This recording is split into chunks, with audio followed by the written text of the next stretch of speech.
This is what we live for. Connecticut and Purdue. One from what they call the basketball capital of the world, Stores, from the farmland, where basketball is everything throughout the winter months. The other school out of West Lafayette. They have hoped and dreamed of this moment, and now it is here. The Boilermakers have made their way to the desert with their eyes on the prize behind a T-Rex in Zach Edey, who has dominated this sport at a level that we have not seen in quite some time. But on the other side is Kling Kong. Donovan Clingan is ready to go. It's Purdue and Uconn, the best two teams in college basketball all season long. Grab your popcorn. You don't want to miss it. On today's Part of My Take, we have our good friend John Fanta in person talking about Monday night's championship game. We're live from Arizona, Final Four. We're going to talk about what we saw on Saturday night. We're going to talk a little bit about the women's championship. We got a Who's Back of the Week, some Eclipse talk. Great show coming to you from Arizona. And we actually, on Monday night, will also be at the Draftkings Sportsbook, and we are presented by Draftkings. The thrill and excitement of March Mania is here, and Draftkings Sportsbook, one of America's top-rated sportsbook apps, is giving new customers a shot to turn $5 into $150 instantly in bonus bets with any college basketball bet. You got Monday night. Purdue is 7-point dogs now. So we'll see what happens there. North Carolina listeners, don't forget Draftkings Sportsbook is now live in your state. We got NBA playoffs coming up, NHL playoffs coming up. Baseball has started. It's all happening on the Draftkings Sportsbook. Download the Draftkings Sportsbook app and use code TAKE. New customers can bet $5 to get $150 instantly in bonus bets only at Draftkings Sportsbook with code TAKE. The crown is yours. Okay, let's go.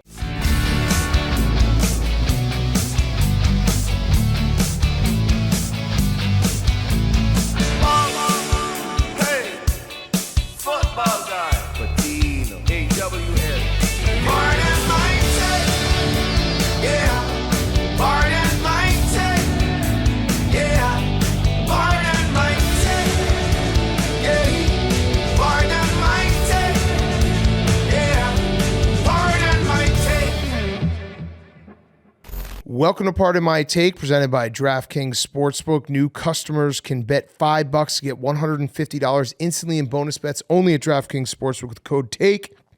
Today is Monday, April 8th. Breaking news. Coach John Calipari is the new head coach for the Arkansas Razorbacks. So we already recorded the full show. We went to Topgolf, had a great time. Video coming out soon. Hank did great. And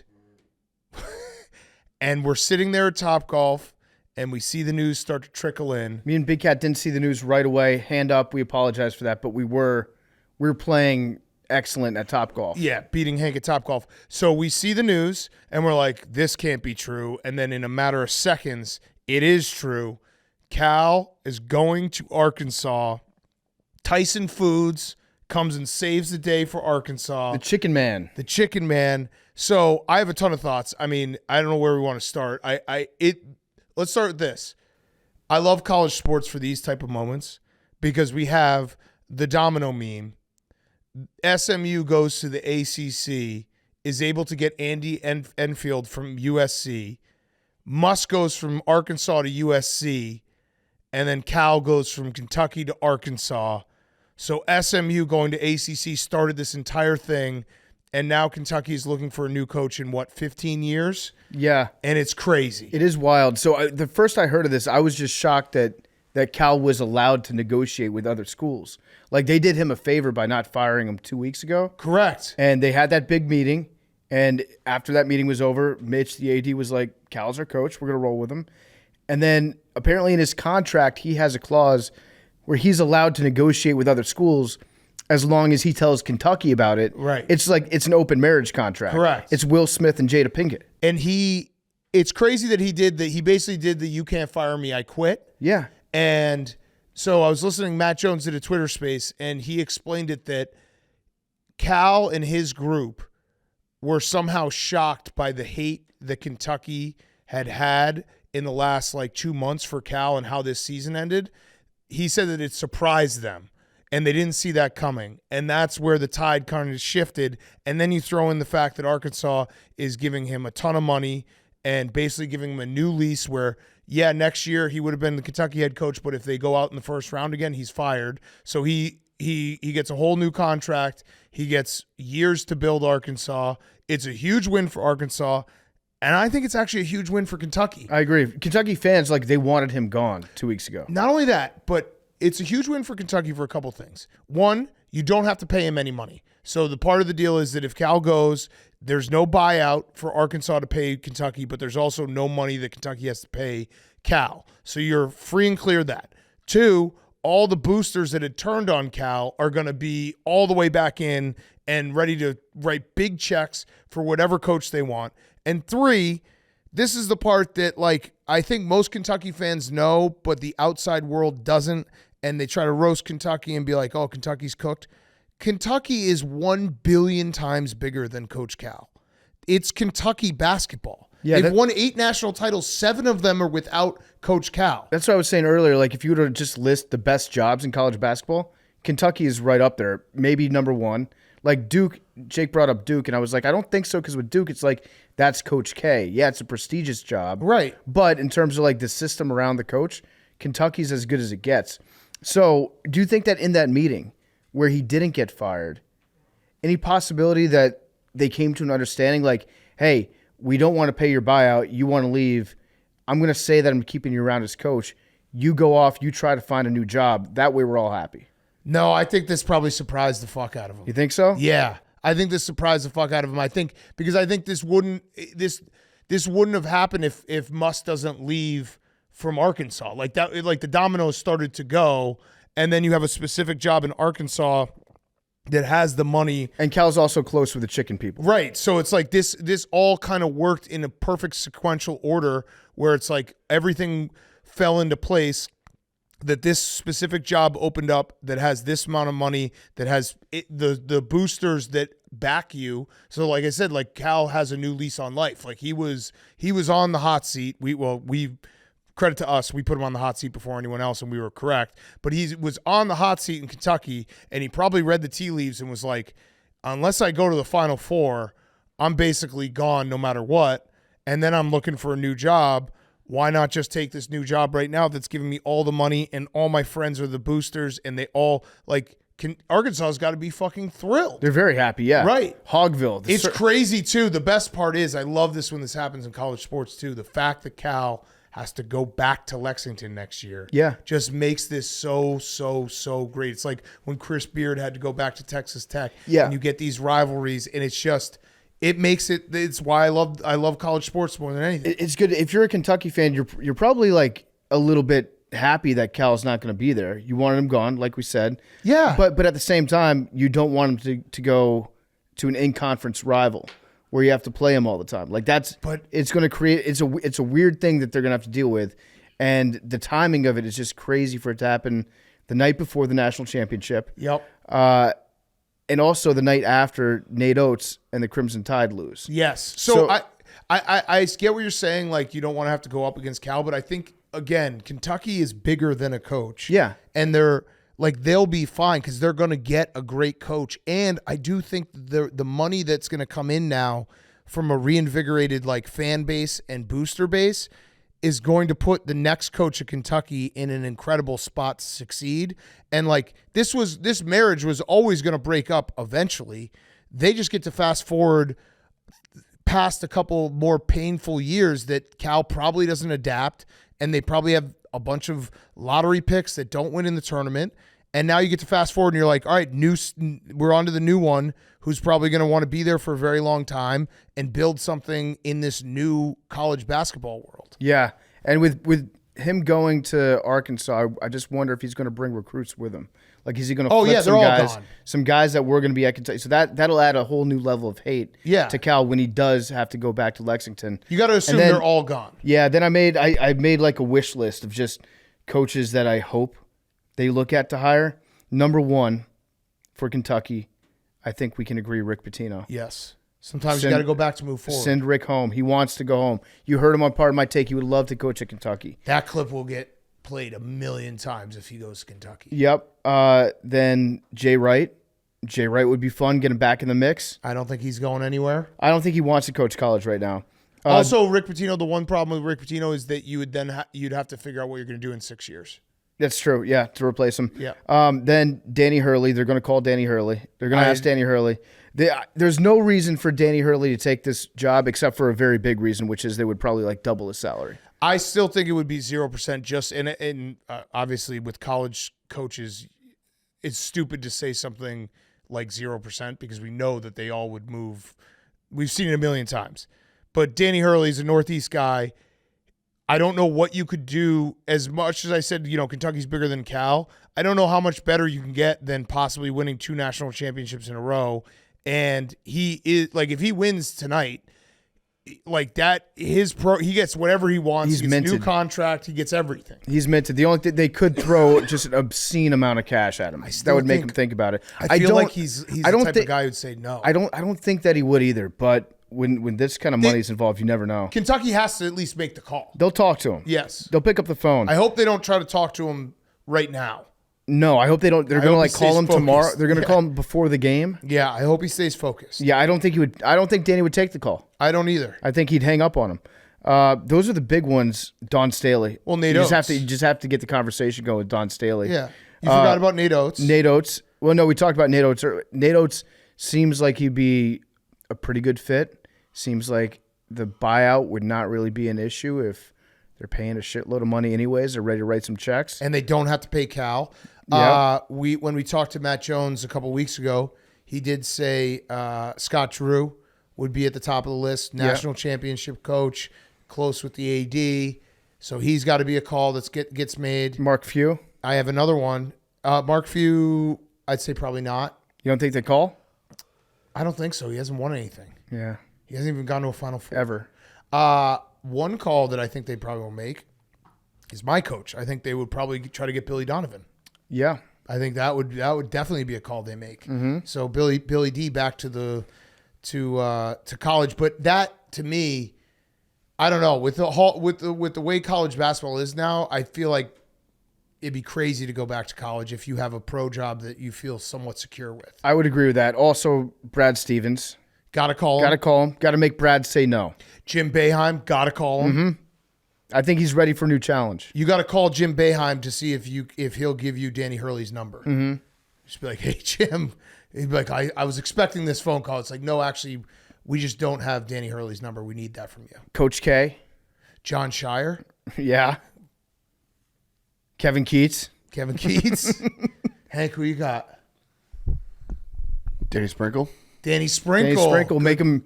Make him go from Washington to Kentucky without ever coaching a game. What about a guy with national championship experience, Kevin Ollie? Oh, yeah. Good point. Ooh, Kevin Ollie. Yes, good point. Great Very coach. Good point.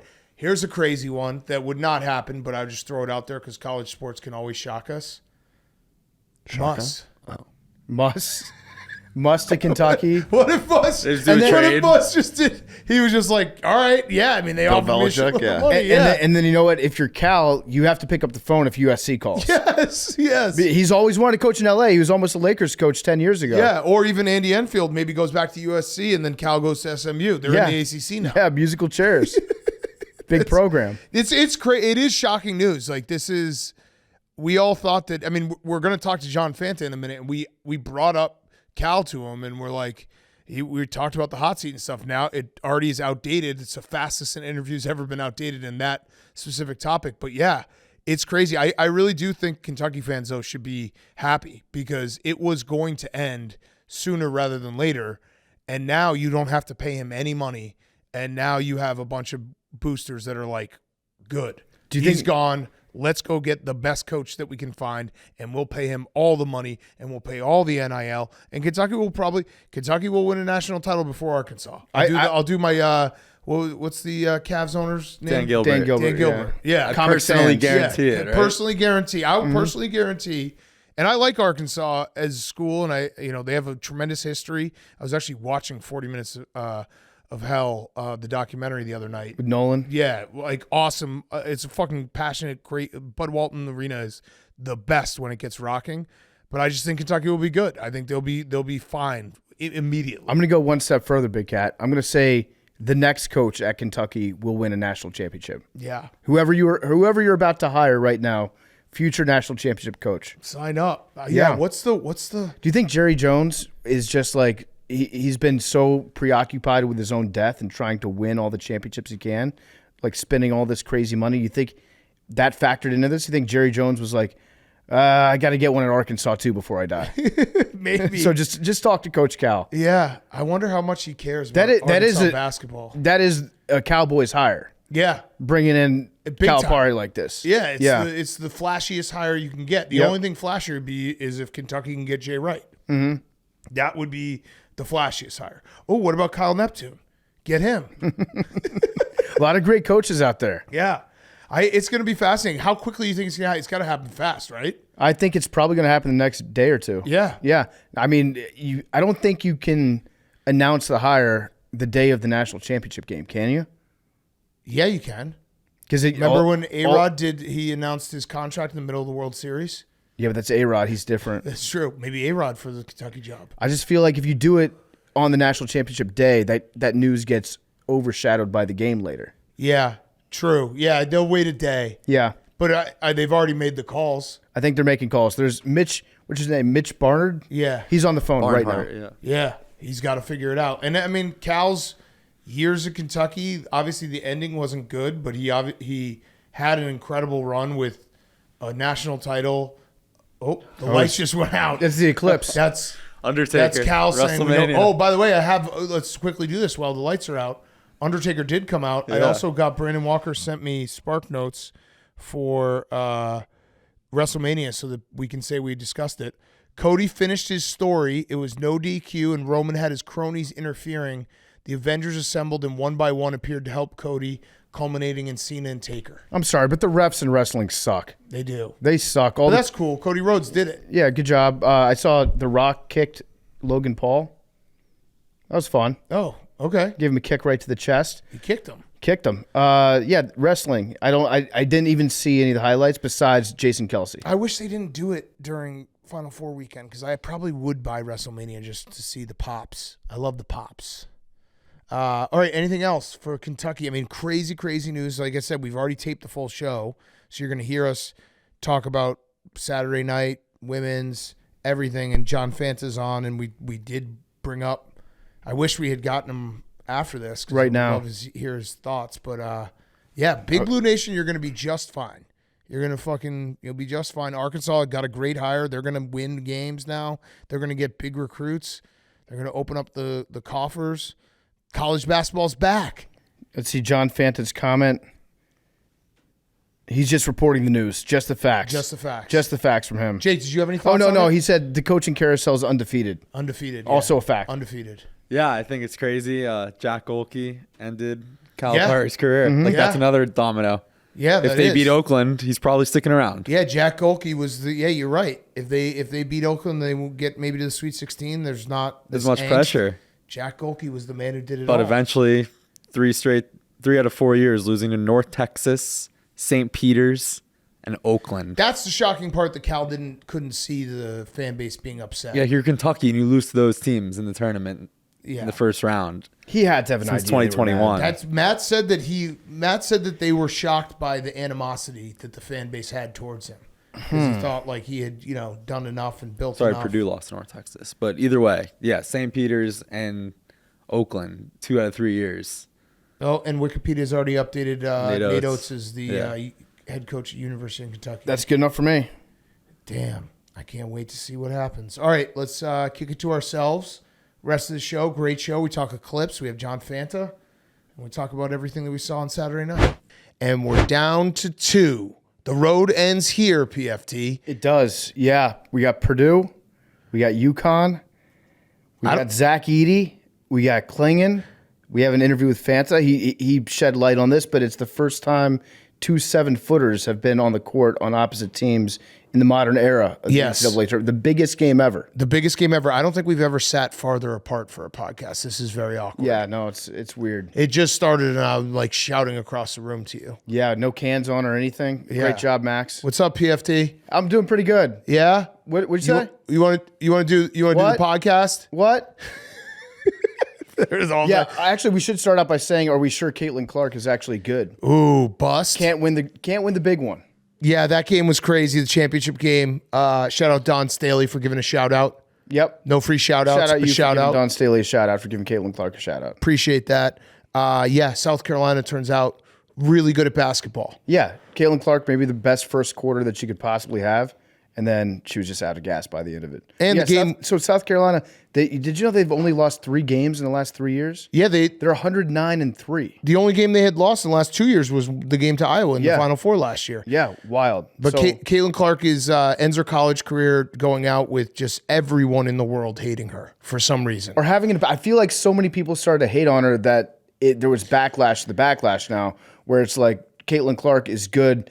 It's actually perfect because you have the old heads in Yeah. the WNBA complaining about the young people being like, oh, the kids today can't play like we used to play. Bob Ryan being like, yeah, players were much better in my day. I think that's just a natural thing in sports.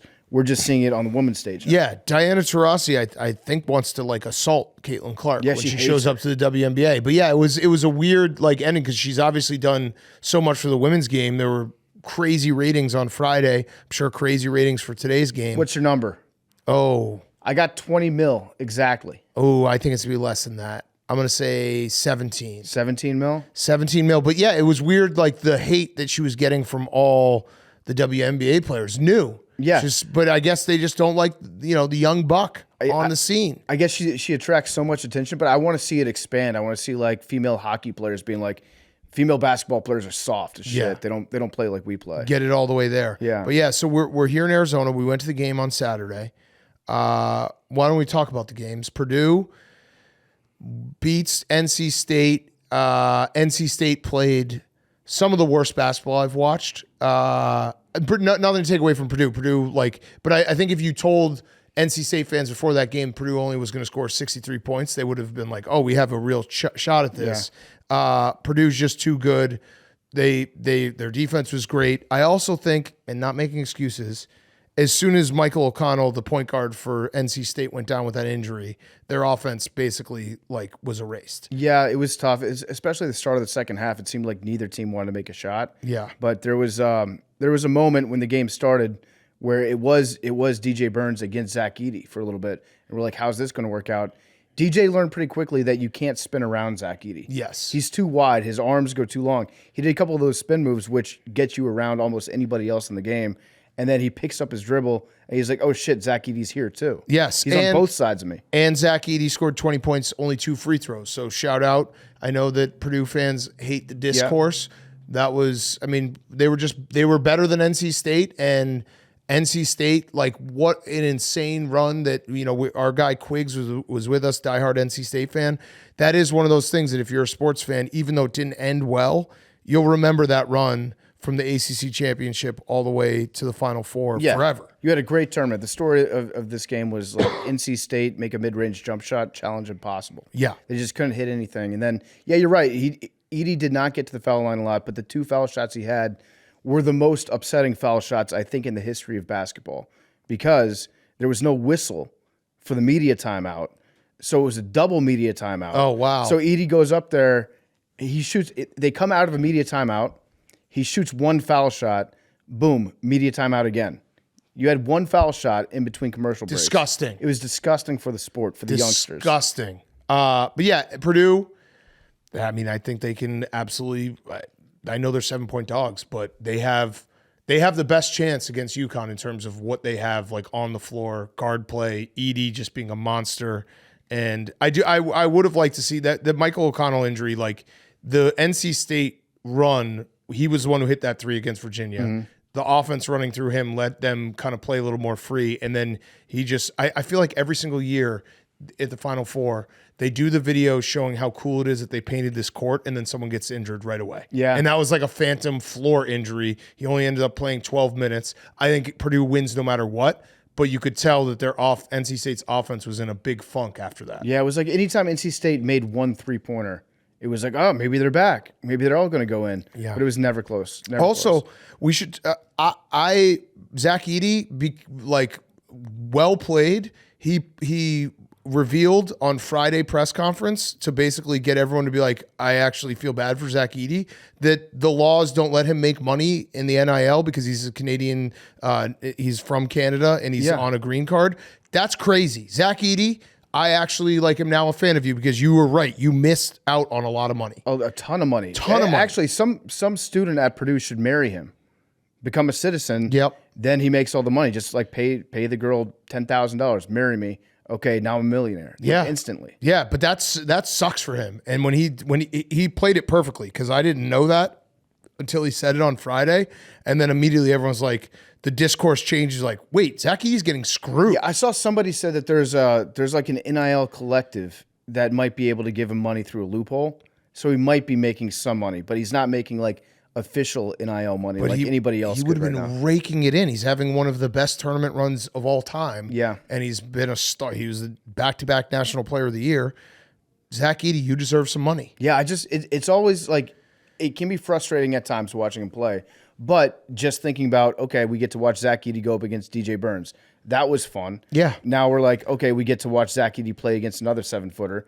I just like watching 7-footers be matched up against other people playing basketball. I'll tune in. And let's enjoy this game because I've said my things about Purdue. Everyone knows where I stand. I've never said that Zach Edey's not good at basketball. He's really good at basketball. I've noticed, though, the new trend is, well, he's going to suck in the NBA. Who cares? Yeah, no one cares about that. There's a lot of college players that, we watched during the halftime of the second game, they had the Olympic 3-on-3 game, and Jimmer Fredette was playing it. Yeah, he was elite. And I was like, this has got to be this, I know that he's playing in the Olympics, but still, Jimmer Fredette probably didn't think this was how he's going to get to a Final Four. This guy's going to stink in the NBA guy is the same guy as the after taxes guy. Yeah. Same, cut from the same cloth. Yeah, be like, oh, well, he's making $20 million a year, but Really, the agent's fees, taxes. Probably clearing 10. Such a good point. It is. It's the same guy. Person. Same exact guy. Purdue in the final, and then we had UConn. Bama played an almost perfect half of basketball in the first half. Offensively, yes. But they did everything they needed to do. They were shooting 70% from three, and they were down 4. And that's just how good UConn is. And UConn, like Dan Hurley said afterwards, they knew that Bama was going to make their threes. Their entire defensive strategy was just don't let them take 40 of them, and that's what they did. They ran them off the line. They were switching on they were fighting through screens, switching on everything when they needed to. It was defensively UConn. The stats show that Bama shot well, but they shot so many less threes than they wanted to shoot. And that was kind of the name of the game is you can make those, but you're not going to get to shoot 43s. Yeah, and then UConn was just physically dominant on them later. They did the step on the throat. Stomped on their throat. It felt like, what was it, 56-56? It was 56-56 with 12 minutes left. And then it was just all UConn. And from that point on, it was like, this is very obvious who's going to win this game. We did get one of the saddest moments, I think, in college basketball history. The NC State mascot and the UConn mascot hugging it out, the two dogs. Except the UConn mascot's head came off, which was very weird to see. But it was, I think everyone had a little tear in their eye watching that. Yeah, it was. That's what it's all about: sportsmanship between mascots. I have some crazy UConn stats for you. UConn was the first to score 69 last night. They have now won 110 straight games where they reached 69 before their opponent. This is from No Escalators, who's a great follow. And then also UConn has won 18 consecutive neutral site games by double digits. It's insane. It's pretty impressive. The St. John's, they beat St. John's in the Big East tournament by 5, but that was semi-neutral because it was in New York. That's actually how it's classified. A semi-neutral game. But it's pretty crazy the run they've been on. They just have an answer to everything.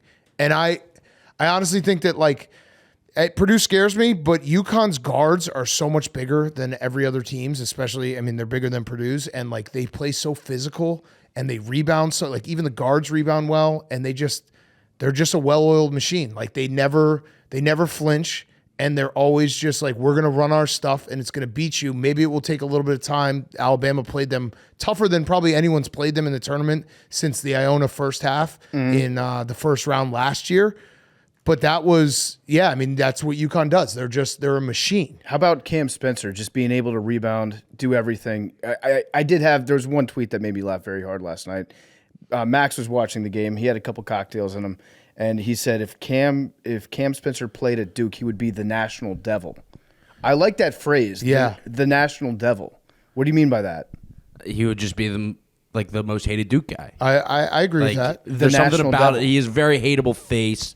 He also crushed Nova every time we played him. I like him a lot. I hate him so much. Yeah. I think if Kolek played at Duke, he would be the national devil. He's just a kid. He's like 20, 21, 22. Yeah. He also, UConn had all 5 starters in double digits. I feel like they do that every game. It's crazy. Yeah, Like, and they've got depth off the bench too. They have everything. They're inevitable. And then Coach Hurley won the Naismith Coach of the Year award today. Yep. I think that's a trick by college basketball to be like, okay, we're gonna gas him up so hard so he takes his foot off the pedal tomorrow. Yeah. It's classic NCAA going against coach. And by now they giving can him get an some award for sleep. being the best coach. Yeah, now they get sleep. Yep. They get their circadian rhythm Well, until the eclipse. until the eclipse. That's going to fuck The them eclipse up. is probably doing something against Hurley too. We have just 2 awards for everything because I think Kelvin Sampson won Coach of the Year too. Oh yeah? Yeah, there's just 2 awards for everything in college Consolidate basketball. that. Make it easy for us to understand. We're dumb. Yeah, I saw that Hurley won that, and I was like, wait, didn't we announce this a second ago? I think this was Naismith, whatever difference the Naismith award Yeah, is. Kelvin Sampson won the Associated Press Coach of the Year. Okay, from the journos. Yeah, from the journos who don't know ball. That's a fact.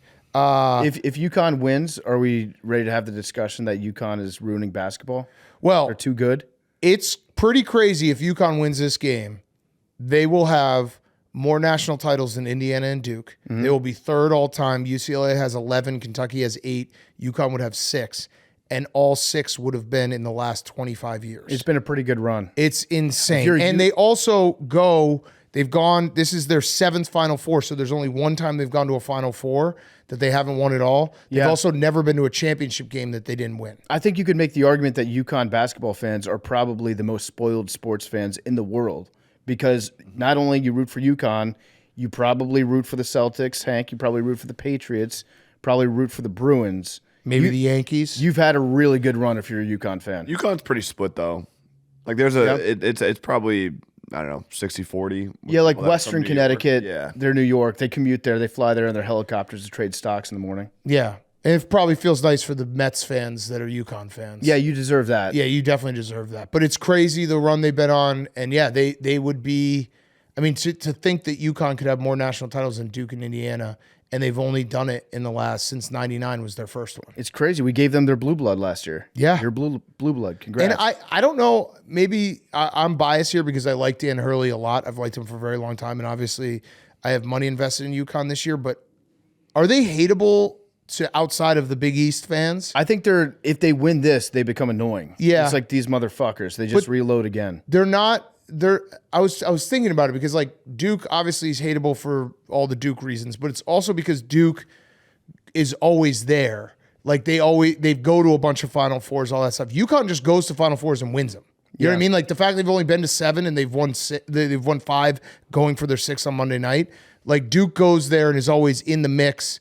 Like UConn even has had that when they were in the AAC or whatever the fuck it was called, they were bad for a while. Like Duke's never really bad. UNC's never really that bad. Kansas, like that's so I feel like the hateable nature of them isn't all the way turned up. Because also they beat Duke sometimes. Yeah, that's true. So then They beat everyone's 99 like, that's was good. Duke was like the best team ever to not win a championship. Yeah, and have they beaten any really, really likable teams on this run that they've been on? On this run? Yeah. Like there's not a lot of people rooting against them. Right. And I feel like people don't watch as much UConn as they would watch. Like UConn's not shoved down your throat on a national scale. Yeah, I mean they have a bias against them. They have a bias against them, so you don't get overload. You don't get fatigue from them until the tournament. And even when the tournament happens, they have such big blowouts that people don't really watch that many of their games. Yeah, so Max, did this whole part of the show just make you sick to your stomach? Okay. That's a good answer. Jake, how was the game from Press Row? We saw you in your suit. Oh, you were so pumped up for the wedgie. Oh, we were watching you Yeah. take a picture of the wedgie. Yeah. It was awesome. Really cool experience. Thank you to the NCAA for credentialing us. I'll be back tonight. Fuck the NCAA. Yeah. You're pieces of shit. Well, me individually, I appreciate it. Yeah. But do fuck the NCAA because we don't like the NCAA. But yeah. Yeah, but it was really cool. Got some good interviews afterwards. Got Hurley. Yep. He said that he'll do it all the time. Yeah. He'll come on the show all the time if it means winning. Yep. I saw you ask the guy that shot the wedgie about the wedgie. Yeah, DR. He was overwhelmed by that question. I did this last year with Marquise Noel, I think it was. They hate wedgies because they take it as such a thing of embarrassment. Yeah. Well, I think almost everyone hates wedgies except you And Iron Eagle. and Iron Eagle. Yeah, he loves it too. How was he? Did you listen? I saw some highlights back, but Oh, you got to go back and He watch was built the tape. for it. Yeah. because I was there. But yeah, he's the best. Him and Raftery have great chemistry. Grant Hill, Tracy Wolfson had to use like a mini ladder. That was she funny. didn't for Zach Eady, and it was crazy watching. Yeah. Like she was basically at his belly button. Yeah, so it was really cool and excited to run it back tonight. Yeah, so you got your picture too in mid court. Yeah, Love that. annual tradition. Yeah, it was nice to see. We were literally just watching you on press row. They did you guys dirty with the seats. No, I appreciate them giving. Yeah, us but the let's access. be honest. Like if I were, those were shitty seats. They put you guys like behind the basket, like all the way up. Yeah, but we had some great access. Did you see Jim Nance? I did. It was weird seeing him in street clothes. What was he wearing? He was just wearing like a shirt and like a jacket. Oh, fucking wild. Yeah, like have you ever seen him not? Have you ever seen him not wearing a full suit and tie? Yeah, they No. showed him in the Houston game Yeah, that he didn't go. He didn't go to the one that Tony Romo was at. Yeah, that's right. It was Duke Houston, right? Yeah, he didn't go to that one. He went to the one before. That's really interesting. very Because interesting. Romo was there. Romo and was there. You would think that they'd be good friends. Correct. Not. Huh. They're not. Yeah. I would be a little bit weirded out not seeing a tie in Jim Nance. I'll give you that, Jake. Yeah. Like I assume that Jim Nance sleeps and showers in a suit. and we're not gonna get the tie thing this year. Yeah, that's really sad. Right. Do you think you think he was commentating the game as it was going on? In his head, for sure. Yeah. Maybe. Yeah, Yeah, definitely. I saw Jay Wright. Yeah? Yeah, he was right in front of us. What was, Go up to him. what was the food like? Food was good. It was Mexican and then pretzels and then a bunch of sodas. What was the bathroom situation like? Fine. Oh, that's bad. No, That's saying fine is the worst thing you could say about it. Pass, fail, pass. Did they have enough water? Well, Oh, They're trying to dry you out, Jake.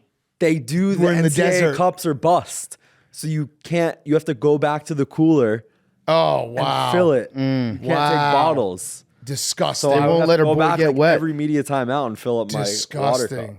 And then you had to go to the just fine bathrooms. Yeah, Damn. It's tough. but I You're getting appreciate it all the in. NCAA credentials. Hank, how did you like the games? I had fun. Yeah? Good time.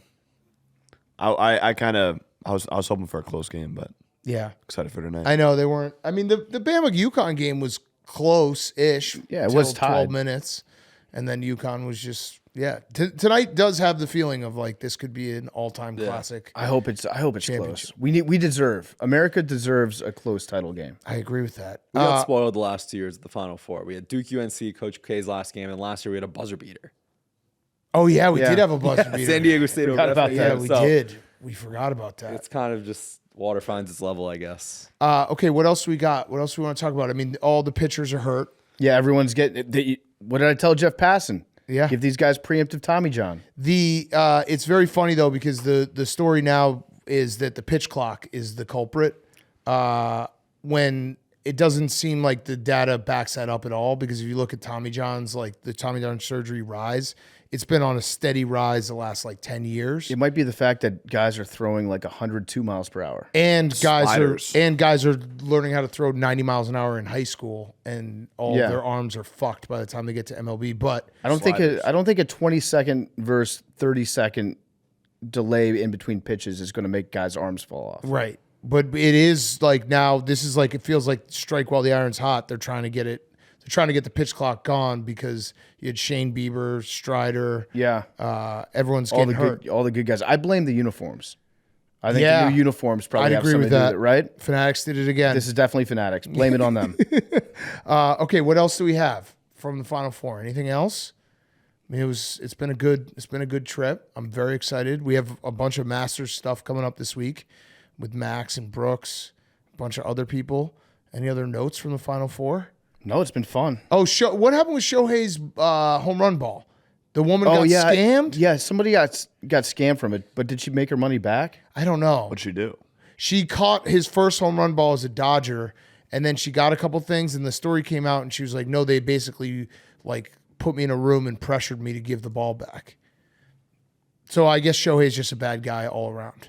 No, they always do that. I know. People are so bad at negotiating. You gotta listen to Ravel. Ravel always has like whenever someone catches a big ball, he's like, first thing I would do is leave the stadium. Yeah, have an exit strategy. First plan. When you get in there, think about what you would do with that ball. Document it, leave the stadium, get in touch with the lawyer immediately. I would just piss on it. Be like, no one's gonna want it if I peed all over it. That's a I good got this strategy. piss-soaked ball rolling around. Yeah. I don't think anything else besides this. Like it's been Final Four weekend. WrestleMania happened. Yeah, I didn't watch. I didn't either. I saw Jason Kelsey was there doing something. The Rock won. Maybe coming I back. didn't realize The Rock was a heel. Yeah, he went heel because everyone Until- loves Cody Rhodes. So this has been like the last 3 months has been The Rock. Everyone's like, no, not The Rock. Yeah, our guy TJ had it up on press row, and I was watching for a second. I was like, oh my God. I didn't Wait, realize he TJ was back. was credentialed? Yeah, because we were supposed to do the Titus show, and Titus got sick, so we're going to do it tonight. Okay, wait. So he was watching wrestling instead of the Final Four? No, he's multitasking. Interesting. We'll have to look into the credentials there. The Rock was mean to Philly too. What did he say? What'd he say? He showed up late to an event. I think he showed up like 2 hours late, and like people were filming him, like motherfucking him because he showed up so late. And he was like, "Sorry, I was just watching highlights of Jalen Hurts lose in the playoffs." Oh, Yeah, it's just weird Good seeing one. him as a bad guy. I've never thought I'd see that day. Like I feel like him and John Cena were like the untouchables in They terms. need a local hero to come back and throw a big event. Oh, I got Who that? I got a headline for you. Dodgers make peace with fans who caught Shohei Ohtani ball. Will review process. Okay. Sounds like they fucked up. So it sounds like they took this woman into a room and then just basically made her give up the ball. Yeah. She exchanged the ball for 2 signed hats, a signed ball, and a signed bat. An auction house told The Athletic that the ball would be worth at least $100,000. Damn. Yep. Buys that shit. Ravel. Yeah. 100%. Those people definitely buy it. And they're like, Shohei. It'd be funny if they bought it. And then, well, would it go up if he got suspended for life? Yeah, if that's his last Yeah, home run if that ball was ever his hit. only home run ball for the Dodgers. Yeah, that'd be worth I a think ton he of hit money. another one though at Wrigley this year. He looked pretty happy, going to Wrigley with the sportsbook attached to it. Yeah, interesting. Yeah, he looked pretty happy. All right, let's do Who's Back of the Week, and then we'll get to John Fanta. Who's Back of the Week is brought to you by our friends at Coors Light. Coors Light, the most delicious beer out there. From day-to-day annoyances to the big stuff life throws your way. It's easy to get worked up, but there's a better way, a chiller way. Turn that canceled concert into a parking lot dance party. Too cold for an ocean swim. Play volleyball and light a bonfire instead. That's choosing chill. And when you choose chill, reach for a Coors Light. When the mountains turn blue, it's as cold as the Rockies. When you choose to rise above it all, choose chill, choose Coors Light. Get Coors Light delivered straight to your door with Instacart by going to CoorsLight.com/take. Celebrate responsibly. Coors Brewing Company, Golden, Colorado. We love Coors Light. We've been drinking Coors Light out here in the desert. Coors Light, the most delicious beer in the world. So go get your Coors Light delivered straight to your door with Instacart by going to CoorsLight.com/take. Celebrate responsibly. Coors Brewing Company, Golden, Colorado. Hank. My Who's Back of the Week was Tommy John. Sorry. But we just talked about that. What'd you want to say about it?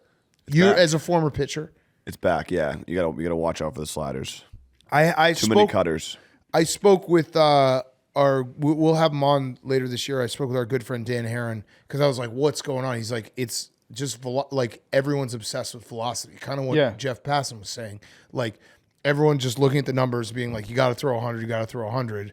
And arms are just getting pushed to this max at an early age, and everyone's destroying their Is arms. it the sweeper? It might be the sweeper because we didn't talk about the sweeper pitch until like 5 years ago. And now everyone's got a sweeper. Now Tommy John's up. Arms aren't supposed to throw that high. Maybe the Eclipse has something to do with it too. Yeah. Bring back the Greg Maddixes of the world. Yeah, the nerds. Yeah. 92 on the black gets him out. Location is just as good as 100. That's my game. Yeah. Low 70s, accuracy. Low 70s. All ephyses. And then my other who's back was the fourth dimension, but we'll get to that. Oh yeah, we'll talk about that. The Eclipse after. I'll give you another free who's back, Hank. Angel Hernandez Oh yeah. had a great call today. Right down the middle. One of the no, I was talking about the strike that he called. So the pitcher stepped off the mound, Yeah. and then stepped back on. Didn't even look at the batter. Threw a pitch. It was like 2 inches high. Called it a strike. Yeah. Yeah, he's I the just best. like that I mean, like Joe West retired. We needed a guy who can just make it all about himself. That's him. And I love how defensive he gets. Like he's never made a wrong call in his life. Yeah. He's the best. Also, the snow baseball rocked Yeah. in Pittsburgh. Yeah, That was awesome. that is good. I love snow baseball. Okay, PFT. My who's back of the week is Pup Punk. Oh. So exclusive announcement here. I think we're putting this public later on in the day on Monday, but I'm excited about it. Really pumped. We're doing a summer concert mini tour this summer. It's the Pup Punk Off the Leash Pink Whitney tour, and first date is in Chicago, right? Chicago, May 31st. Joe's on weed, and then in August we're going August 2nd, Columbus, at Scully's. Saturday, August 3rd, Nashville at the Barstool Bar. Friday, August 30th in DC at Union Stage. And then Saturday, August 31st, Philly at Underground Arts. And so I know for at least the Chicago one, we're going to get some people from the office to come out and sing some songs with us. I've asked Big Cat if he can do it. Max, I believe, is down to sing a song too. So, Max, you have to figure out a song. If you want to do Shallow, I can play guitar. Can you? You have it down pat? It's true. He does have guitar down. What would you want to sing, Max? I don't know. I'd have to think about it. First of the month? Nope. I want to do That one. tequila. Okay. Yeah. Be great. that's memes. Yeah, that is memes. Beer. Worst show ever. Probably gonna get him fired. Either that or Mr. Pear. At least I'll make the pit. memes come out on stage, just do a cappella. Yeah. All right. My who's back is the world ending. So PFT and I both got a text message from our friend Jersey Jerry on Saturday night during the games, and it read, "I suggest you take out all your money out of your bank and stop using credit cards for the next few months until I can give you the green light again. We will be under a cyber attack sooner rather than later. Just looking out, I'm in communication with a very important person for one of, if not the biggest software companies in the world." So sounds like we're fucked. Yeah, no, Jerry's got the inside intel right now. I tried to get the Mars is a actual huge part of company it. out of him. Yeah. And I said, "What company? This seems bad." He says, "I can't say, bro. He's a multimillionaire. I think wealthier than Dave." Oh, Yeah, I just can't say his name. I'm sorry. Take all your money out of the bank. I'm telling you. I think I trust Jerry. yeah. I mean, he gets a lot of his news from TikTok. I'd say all of it. Yeah, all of it, and he even sources it that way, saying, "Did you see that article on TikTok?" And he did sit next to someone on a plane that told him this information. He also has been telling me for a while now that right before the election, they're going to shut down the banks and make everyone get a chip to take their money out.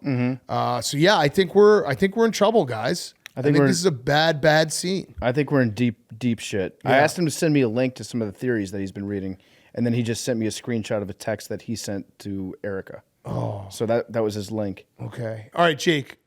My who's back is crazy injuries. We had a wild finish on the PGA Tour this week. Akshay Bhatia, he made a putt on the 72nd hole to force a playoff, and he fist pumped so hard he dislocated his shoulder. Oh, it's like Tony Finau. Popped it back in. That's a baseball and player won in a injury. playoff and got his ticket to Augusta. Yeah, it was the last open spot in Augusta that he won. Holy shit. Yeah, so good for him. But yeah, it was very funny watching him. It's such a funny golfer nerd injury to That's just like. so soft. I've never celebrated in my life that hard. Wait, he didn't like.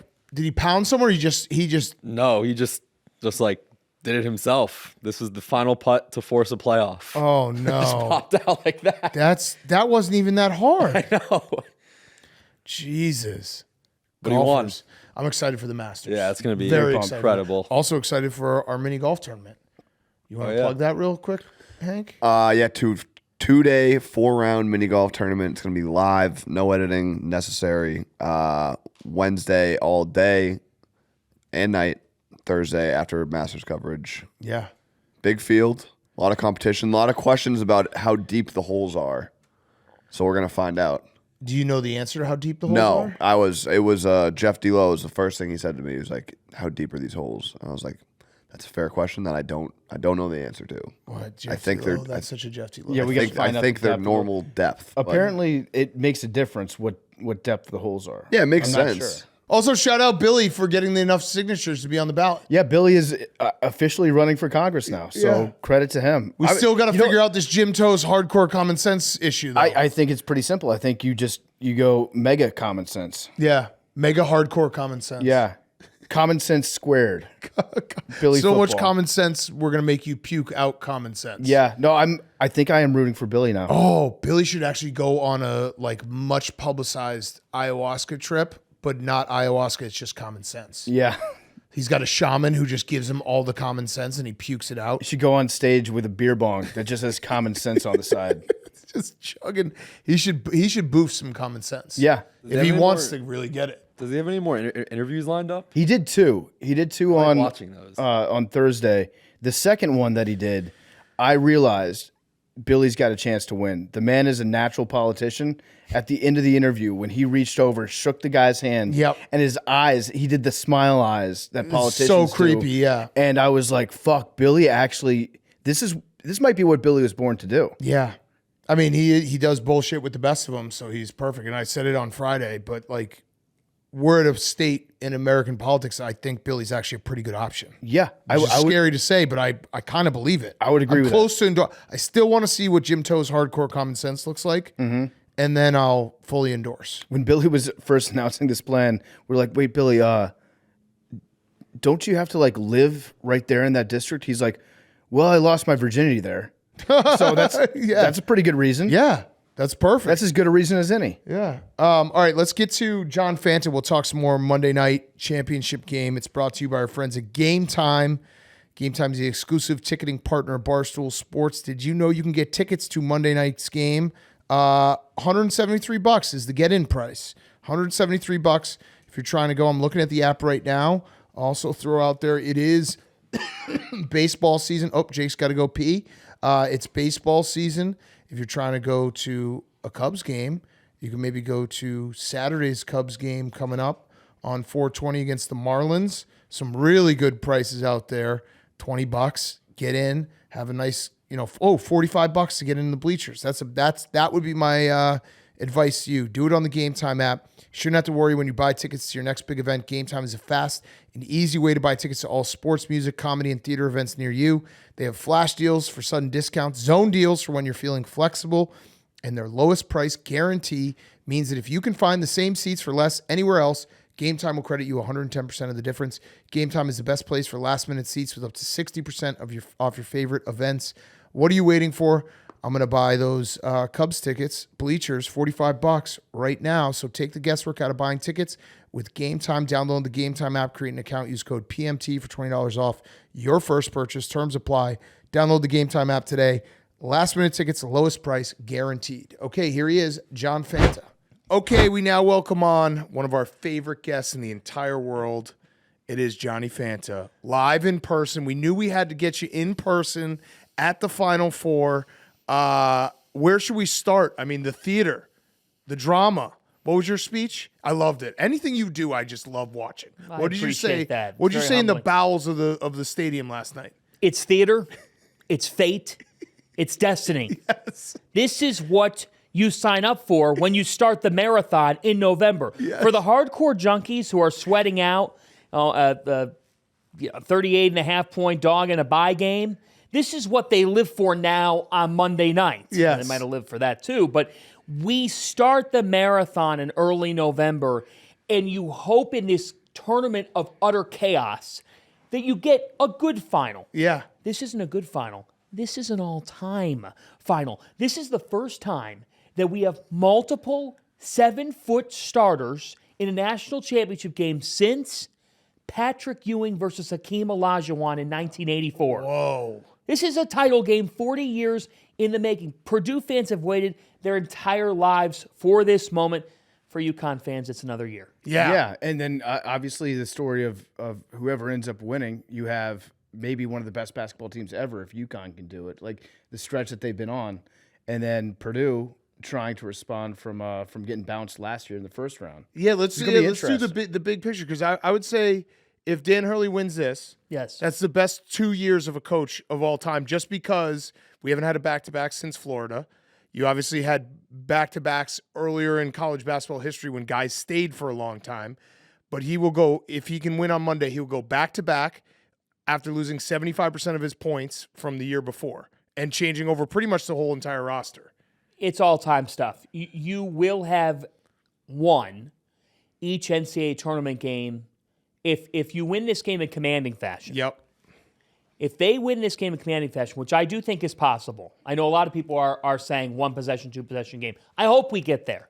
But the reason why I'm skeptical is because we thought that we would have gotten there multiple times on this 11-game run over the last 2 NCAA tournaments for UConn, and they have won 11 straight tournament games by at least 13 points. 18 straight neutral site or away site or neutral site games that they've won by double digits. It's crazy. And I thought Alabama, talking with some UConn staff members earlier today, I'm like, so what'd you think? And they're like, well, Alabama played even better than we thought they would play. They shot 8 for 11 from 3 in the first half. Mark Sears didn't miss a shot, and they were still down by 4. Yeah. That's how scary good UConn is. And I just think not only would Dan Hurley complete the ultimate 2-year run, but in a sport that lost some of its biggest faces, if he wins the championship tomorrow, the idea that when people throw out Bill Self or Tom Izzo or Mark Few, it's not that I'm not listening. Hurley would put himself as the coaching face of college basketball. Yeah, I would agree with that 100%. You couldn't make an argument against it. What he's done has been incredible, especially like we said in this era. They just reloaded. They got better, so you can make the argument that this team. Actually, put it that way, this team against last year's UConn team. What's the spread on that game? Wow, I would say this team by 3. Yeah. Yeah, It'd be tight, but I think with this year's team, to me, Tristan Newton's level of consistency throughout the whole season makes me believe even more. Newton did not have a great year last year. Right. He had a good season. He's had a great season this year. He's been so consistent. It's like last year never ended when this UConn season started. And as you said, they lose 5 of their top 8 players from last year's team. I think that when you combine that with Alex Caravan being another year older, with Stephon Castle being a one-and-done freshman who has now emerged, you can't just play off Castle. No, If they that's should. They produced- tried, yeah. They tried. Alabama tried that, and he made them pay. He took that personally. He did. Yeah, yeah. I think the other thing is, what makes me put this year's team as a slight favorite is that Cam Spencer is just insane. Yeah. Not He's just a as mini Hurley. He's a mini Hurley. Yeah. He's wired differently. You know, I was talking to him about tomorrow. I said, so what will you do? I go, when you get 10 minutes back in the hotel room, like what app will you go on your phone?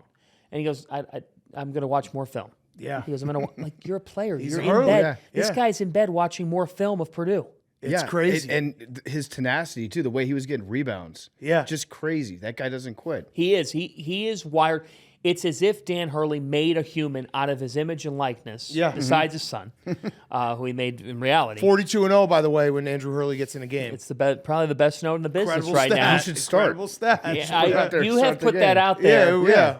We talked to him last week, and we asked him, why don't you start him? He needs to take a shot. Let your son take a shot. That's all I'm saying. So, all right. So, and Donovan Clingan has been just insane. Like, what he does, and that's why tonight is going to be so great, because it's Edey versus Clingan. Now, on the Purdue side, it's just as good a compelling story, because you have a team that lost to a 16 seed last year, trying to, get revenge for that. And also Purdue as a school, they are number 1 in NCAA basketball for wins in the tournament without a championship. If they win this one, it's like everything gets erased, and the Matt Painter and Zach Edey goes down as one of the greatest college basketball players of all time. It's crazy how many storylines are on both sides. Yes, a first national championship, all-time glory in West Lafayette. And for the Big Ten, Yeah. we talk every year about the Big Ten and their title drought, and the Big Ten gets a bad rap as a result. But at the end of the day, you have to show it in hardware. If UConn wins this championship, the Big East will have had 4 of the last 8 national championships. The ACC has 2, and the Big 12 yeah. has 2. That's it. So for me, this is massive for Purdue because you do not know. First off, you're never going to have a player like you've got inside. They don't there's not a carbon copy. Purdue of will Zach figure Edey. out a way. Yeah, Purdue gets they it. actually Clone. do have a freshman who I think 7 feet. They But have a yeah, lab. Matt Painter he's got a thing for tall guys. It is smart. I mean, he's Zach Edey. He's been discussed a million times. He is really fucking good at basketball and been dominant this run. Yes, he's been unbelievable. I just think in this current climate where everything changes in the offseason, I mean, it's utter ridiculousness. Right now, I'm doing a way too early top 25 for next season. I'm throwing darts at the wall because you just have to with some of the roster management. Who's your 19th team? Oh, God. I think I've got UCLA. Okay, that makes sense. I like that. I like pick. Mick to bounce back. Okay. Cronin's not having too bad But years not in a row. bounce back too much. 19. No, 19.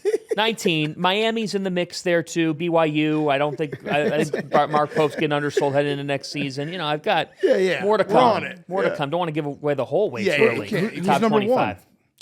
Connecticut. Okay, smart. You know what? I also have them I'm not. number one. I'm not getting fooled again.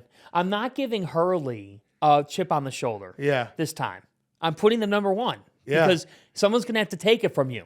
Yeah. To take that title. It's like in the spirit of WrestleMania, it's like the belt. Yeah. At this point now, Connecticut has that belt. And on Monday night, Purdue is coming with their briefcase, and this is their chance. This is their chance. Fanta rips off like 4 or 5 WWE promos of a podcast appearance. I love it every time. I think that this will be something that we remember. Yeah. This clash of the Titans. And for Purdue, if Purdue wins this game, which I do not think that they will. But they absolutely can't. Like, They it's not. They have the recipe that could potentially beat UConn. Like every other team I've seen on UConn's way, it's like Alabama last night. They had to shoot 60% from 3, and they also had to shoot like 43s. They only got like 20 off because that was obviously what UConn's plan was. Like Purdue is the only team that has at least the when you look at it, could match up with UConn. I think a lot of people want to say with UConn, well, we'll make them shoot threes, and that's how we'll beat them. It's not just as simple as that. You've got to have paint eliminators. Yeah. And Zach Edey is a paint eliminator, just like Donovan Clingan is on the other side. How this game gets called, it's Jeffrey. That's what I was going to ask. Jeffrey Anderson, Roger Ayers, Terry Oglesby. All right, so what do we feel? Because my one concern is you go back to the last time we had a back-to-back champion, and it was Odin versus Joakim Noah, and they both get fouls very early in the game, and it kind of ruined what should have been a similar classic game. Can we turn fouls off tomorrow? Can we maybe like let both big guys have 7 fouls? I'm so nervous that that's going to happen and ruin what we want to be a great game. I'm really nervous about it. I do not want it. Us, the sports fans, nobody wants this game getting decided by foul count. I'm not even saying by free throws. Because, look, if Edey gets hacked late in the game or if Clingan gets hacked and it's a legit foul and you're asking them to make 2 free throws, make your free throws, kids, then look, I get it. But please, for the love of all that is holy and all that is right, can we not be 5 minutes into the game and say, well, now Donovan Clingan's got to sit for the rest of the first half? It ruins the product. And it's like loose ball. Like, I don't want any, fouls getting rebound. Like, let them get rebounds. Let them do that stuff. Let them get a little dirty in there. I get it. I agree with you. If you hack them going for a shot, that's fine. None of the ticky-tack stuff. Like when DJ Burns committed that foul in the fast break last night. rough. Right off the bat, and you're like, well, the game might be That was over bad right now. positioning by DJ Oh, yeah. Burns. No, he definitely committed a foul. Yeah. But at that point, every sports fan watching that was like, well, this game's probably over now. And the players don't want that. Right. Because if I'm a player on the team, which I very much am not, but if Hurley could absolutely get a solid, 3 points, 4 rebounds out of John Fanta. I believe it. Fanta checking in for the last 36 seconds of the game. St. Bernadette, Westlake, Ohio, most threes made in a single game in the Catholic Youth Organization. I made 8 of them. Whoa. How many did you shoot? Against St. Raphael's, put them in a body bag, How many did you 28 shoot? points. How many did you shoot? Probably shot 13 that night. Okay, that's 8 great. for 13. That's great. Are you still wet? Can you still play? I saw a clip of you shooting at Providence. I could still shoot the basketball. Yeah, we give you 30 shots. How many do you make? Right now, just going in blindly, I would probably say I could make 12. We got to Okay. get you in the office. Yeah, we got to get you in the Fanta versus Chicago Hank. office. I would That'll love. be I good. would happily come in and show off the shooting stroke. It is not a. There's nothing patented about this. No, I saw it. It was ugly, but it went in. It doesn't. It doesn't matter. Right. Yeah. They don't ask you how you got there. Yeah. If the ball goes into the hoop, that's Yeah. all that matters. Yeah. How many, not how. Yeah. So I could probably. Anybody could play for Dan Hurley right now. Yeah. You could check in and give easily. something. I give him a couple. I'd hack Zach Edey. I probably give him actually some wouldn't have fouls. to hack him. Well, I'd probably be able to stop him. that's the thing about UConn though. So if even Klingon gets in foul trouble early, what's his name? Johnson, pretty good That's defender, it. right? So he's the X factor of the game. Okay. Oh. I think we could come out of the game saying Samson Johnson is the man who emerged. That's why UConn's number one in John Fanta's top 25. Yeah, sometimes what happens is, I'm going to take it from the wrestling to a little bit superhero. Like to set the series up for future episodes, Yeah. a new man wearing a cape comes out of nowhere. And it feels like Samson Johnson could be that type of guy in this game. Yeah. You know why? He can runs the floor like a deer. Yep. He can fly above the rim. He throws down some thunderous dunks. He leads UConn in dunks. Like, he's got over 60 dunks on the season. This kid's had a massive year in that column. And I just think he causes a wrinkle. That's the thing with UConn. They answer every single question. Yeah. I've been saying it from the start of the season. Every single question that you can throw at them, they have a solution for. Because they can beat you any different way. Their guards are so much bigger than most teams' guards, especially tomorrow or tonight. And they, like, you throw something at them, they're like, all right, we got this. We'll adjust. We can play this style. We can play this style. We play up. You want to play up tempo? We'll play up tempo. You want to play slow? We'll play slow. They'll play Manhattan head coach John Gallagher. I had Manhattan's game against UConn on Black Friday earlier this season. And ahead of the game, he said, you always knew playing Dan Hurley that you had to beat him in a bar fight if you were going to win. You always knew you were in for a bar fight.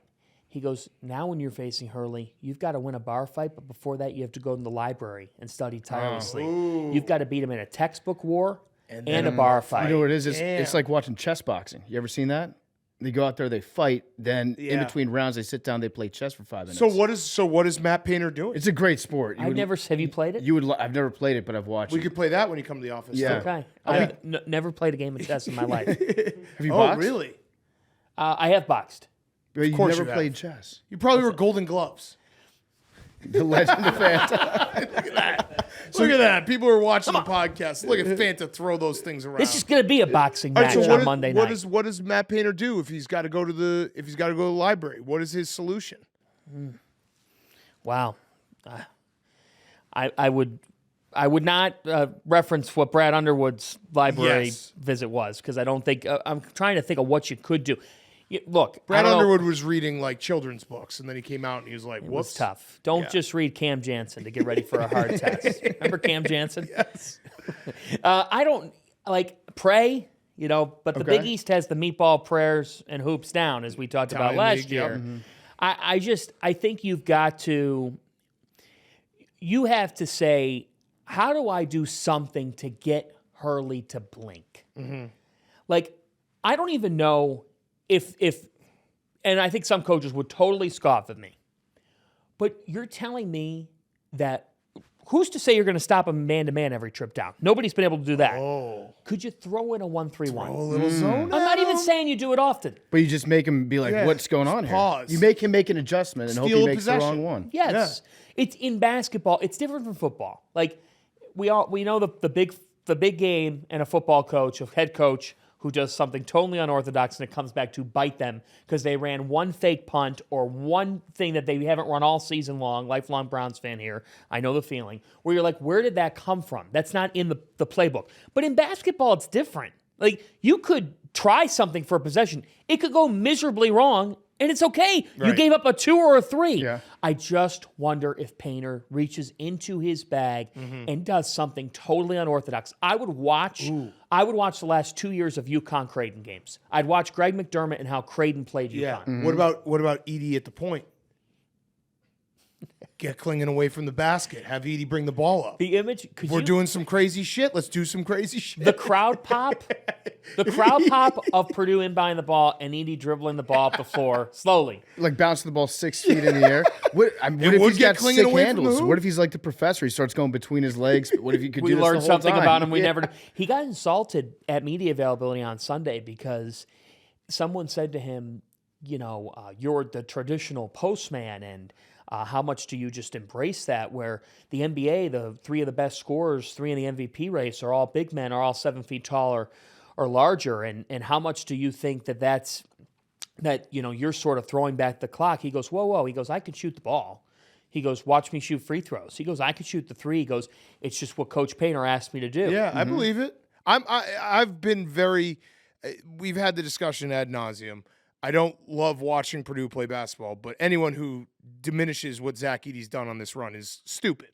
Bold prediction for Monday night. Okay. Donovan Klingon makes a 3. Oh, Wait, is that coming from anywhere or just the back of your head? he's just fanting right now. I could see.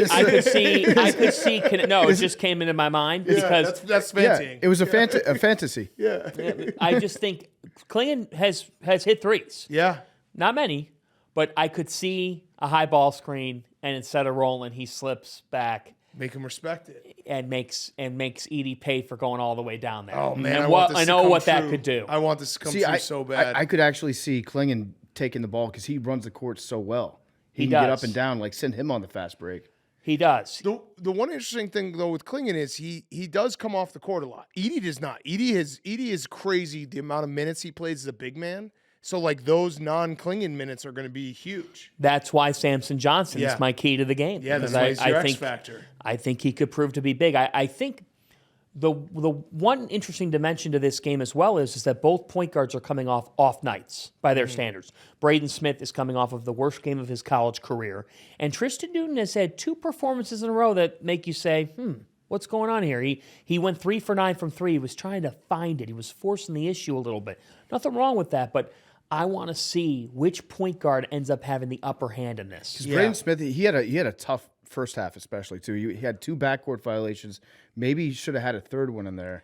I think the logo was so big that they could the point guards couldn't see it. Yeah. It was an issue all night. They made the logo bigger. And everyone found out he didn't score because Charles Barkley. Yeah. That clip was tough. That was a tough moment for Chuck. But the thing about Chuck is, like, Charles Barkley can do no wrong in our world. He is. I was thinking about this. Is there a more liked on TV analyst in the sport? John in any Fanta. sport? John Fanta. SVP. John Fanta, SVP, Charles Barkley. Mm-hmm. It's an honor. Joe to be. Buck. Those are the Mount Rushmore of most liked guys right there. Booger Cam. Mobile. Yeah, the Booger Mobile. Stanford Steve. Well liked. We're going to get back to John Fanta in a second. He's brought to you by Top Golf. It's golf. It's not golf. It's Top Golf. If you've never heard of them, they have all the stuff to make them legit golf. They got balls, clubs, turf, even a ball picker-upper cart thing, but they're very much not golf too. We're talking loud music, giant targets, climate-controlled bays, and unbeatable food and drinks day or night. Top Golf is so fun. You don't even have to play golf. You can go there. You can play the games that they got set up. The Angry Birds game is a lot of fun that you can do. You can also just try to smash it and hit the back wall. With spring and summer on the horizon, if you're looking to add some more play to your life, Top Golf is the place to be. And since they want everyone to play, they just launched half-off golf Monday through Wednesday when you book in their app. All you have to do is book a Monday through Wednesday in the app, and you're going to get half off the golf. Of course, they even have some rules. Half-off golf Monday through Wednesday applies to gameplay only. It's not offered at the Vegas venue, and it's only available when you book in their app. For full details on the offer, visit topgolf.com/PMT. For a limited time, get half off golf every Monday through Wednesday when you download and book in the app. For details, visit topgolf.com/PMT. That's topgolf.com/PMT. And now here's more Fanta. Yeah, big time Stanford Steve, our guy. I got some questions that aren't about tonight's game. Love it. Is Ed Cooley going to resign? I mean, there's a lot of chatter, No. Johnny. No, there's a no, lot. no, I've seen a no, lot no, of very no. good source people on Oh, Twitter. yeah. A lot of people I respect on Twitter have been talking about the resignation. It was a hashtag. It was trending. It I think was number one in trending. the Donnie world. Mexico and Lumpy Dumper do not count as They reliable do to me. Twitter sources. They do. You know Providence Twitter. They got you to windmill. They did get When's me to the windmill. vest? When are we getting the vest? I've got to find a vest. Okay. I've got the AD, Steve Napolillo, claims he's going to send me a vest. Okay. I hope they don't run small. Okay. All right. But But vests can, you order a vest online, can be a tough, bigger guy purchase. yeah, that's Wait, true. what's the vest demand that they have? They want him to wear the Kim English vest. So Kim English wore a vest. They then loved the vest. Yeah. And now they made the AD put the vest online up for sale, but purchases go to NIL. Providence's NIL has it's gone way up because these fans are just so out of control, but Right. in a good way. Yes. In a good way. I mean, not in a good way of putting a movement together that actually produced public pieces, actual forms of media about Ed Cooley. He's not going anywhere. He's at Georgetown. I don't know, He's got a John. boatload He of might be NIL. resigning. Next year's a big year for those Hoyas. I think there's a chance. Wait. It's not non-zero that he could resign. Do we have? Here's my thing. Why don't you so my only thing is, I'm not against, I think Providence's fan base is the wildest in college basketball. Like the most passionate fan base right now. Right now, if I put power rankings together, they are. But you have a good coach in Kim English. Yeah, but I like great. it. But There's nothing better than watching the guy that scorned you, just watching him resign. You have to send a message to every coach that comes through town in the future, don't leave. Yeah. You better Or else not we're leave. gonna- We're going to gaslight you into resigning. There's a and curse. while we gaslight you into resigning, we're going to have Fanta doing windmills. I did too, yes. And I did a windmill. I went off the wall. Yeah. Someone said it really wasn't a real one. I'm like, well, I tried. That Yeah, was it my was pretty attempt good. at it. It was That good. was one take. I was not going to try 15, 25 takes. It was literally, that was, I promise you, if you went through my phone and looked through it, that was the one take I did. Okay. Of the windmill. So you're high on Georgetown next year. Do you have them in your top 25? No, I'm not high on them. I think they'll be. I think Well, they're going gonna to be looking better. for a new There's only coach. one. Yeah, exactly. Right. I've just Cooley's become a not- Providence Twitter troll Ed in real Cooley- life right now. Ed Cooley's not going anywhere. Maybe. You right. Okay, I'm just saying it's not non-zero. It was non-zero, and then Providence Twitter got involved, Oh and my it's God. at least 1% chance he wakes up one Yeah. day he's like, "Shit, am I resigning?" Who do you think Georgetown should target if Ed Cooley does Good resign? question, PFT. Oh, Good question. good Lord. Kim English? Who's a big name out there? Yeah. Imagine if they got Ed Cooley to resign and then they took Kim English. See, here's the thing. You've got the power that you could fire up the machine and say, because when a coaching vacancy opens, and as we are taping, Arkansas is looking Yep. for a coach. Yep. So people put out names sometimes that are never going to take the job. It's not going to happen. But then it becomes a thing. Yep. And names I love when this happens in the NFL all the time. It's like when a name just gets brought up and you're like, there's no chop, but the name's in there. Yeah. So Right. we could just start having fun with it. Condoleezza Rice. Condoleezza Rice. It was every time a quarterback. Please don't bring that up. Every time That a is the- quarterback would get hurt, it would be Brett Favre until 2 years ago. Yeah. My lowest point as a Browns fan, with all due respect, Condi, with all due respect, was when I opened up Twitter Yeah. and read the words that the Cleveland Browns are giving consideration to Condoleezza Rice Yeah. for their head. And that was off Hugh Jackson. Yeah. It was at that point that I gave thought, Yeah. The exact tweet was so funny too from Schefter. Brown's interested in God, interviewing we're going down Condoleezza this Rice road. for head coaching job. It's he got duped on that one big time. But still, the fact that there was it's kind of like the Ed Cooley thing. It was a non-zero chance Right. that Condoleezza Rice would be your head coach. Yeah, I think it's actually very similar. Like, you can't say that Condoleezza Rice had 0% chance, just like you can't say there's a 0% chance Ed Cooley doesn't resign. It's exactly the same. There's a 0% chance. No, there's not a 0% chance. No chance there's a 0% chance. Speaking of Arkansas, what do you think about USC getting the Must Bus going down there? I feel like that's going to be a good spot for them. Well, that makes USC basketball relevant. Yeah. Makes it more relevant for me, the junkie, than Bronny James at USC. Just being honest. Yeah. Just because, Muss is going to win. He's going to win. He Yep. won at Nevada. He won at Arkansas. He's been to 4 Sweet 16s and 3 Elite 8s. He's a winner. The guy he's got a killer mindset. Things run their course. Like the end of the Arkansas era, I do believe this was more, it wasn't because of one bad year. Like coaches have a bad year throughout their careers. He had one bad year. He didn't get relieved of his duties. He wasn't beating anything.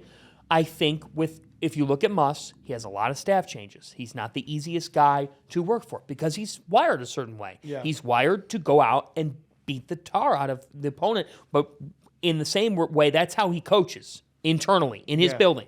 I think he creates competition inside his building. He's going to make USC play with fire. USC, UCLA in basketball will matter again in the Big Ten. 'Cause it's Big Ten. But I think USC, UCLA, because Muss is going to say, Trojans fans, he's a uniter. He's going to get people caring or thinking about basketball. Trojan fans right now, they haven't thought about, they've struggled to fill up football on Saturdays. Now, Cronin versus Muss. Two characters, Good. two fiery good. guys. That's gonna be fun. Yeah. It is gonna be fun. I'm not I hate conference realignment. I hate college. We should celebrate stuff that's happening and think ahead. I don't want the NCAA tournament changed at all. No. No expansion. But I'm okay with USC traveling to Ohio State on a Wednesday night. Yeah, absolutely. What?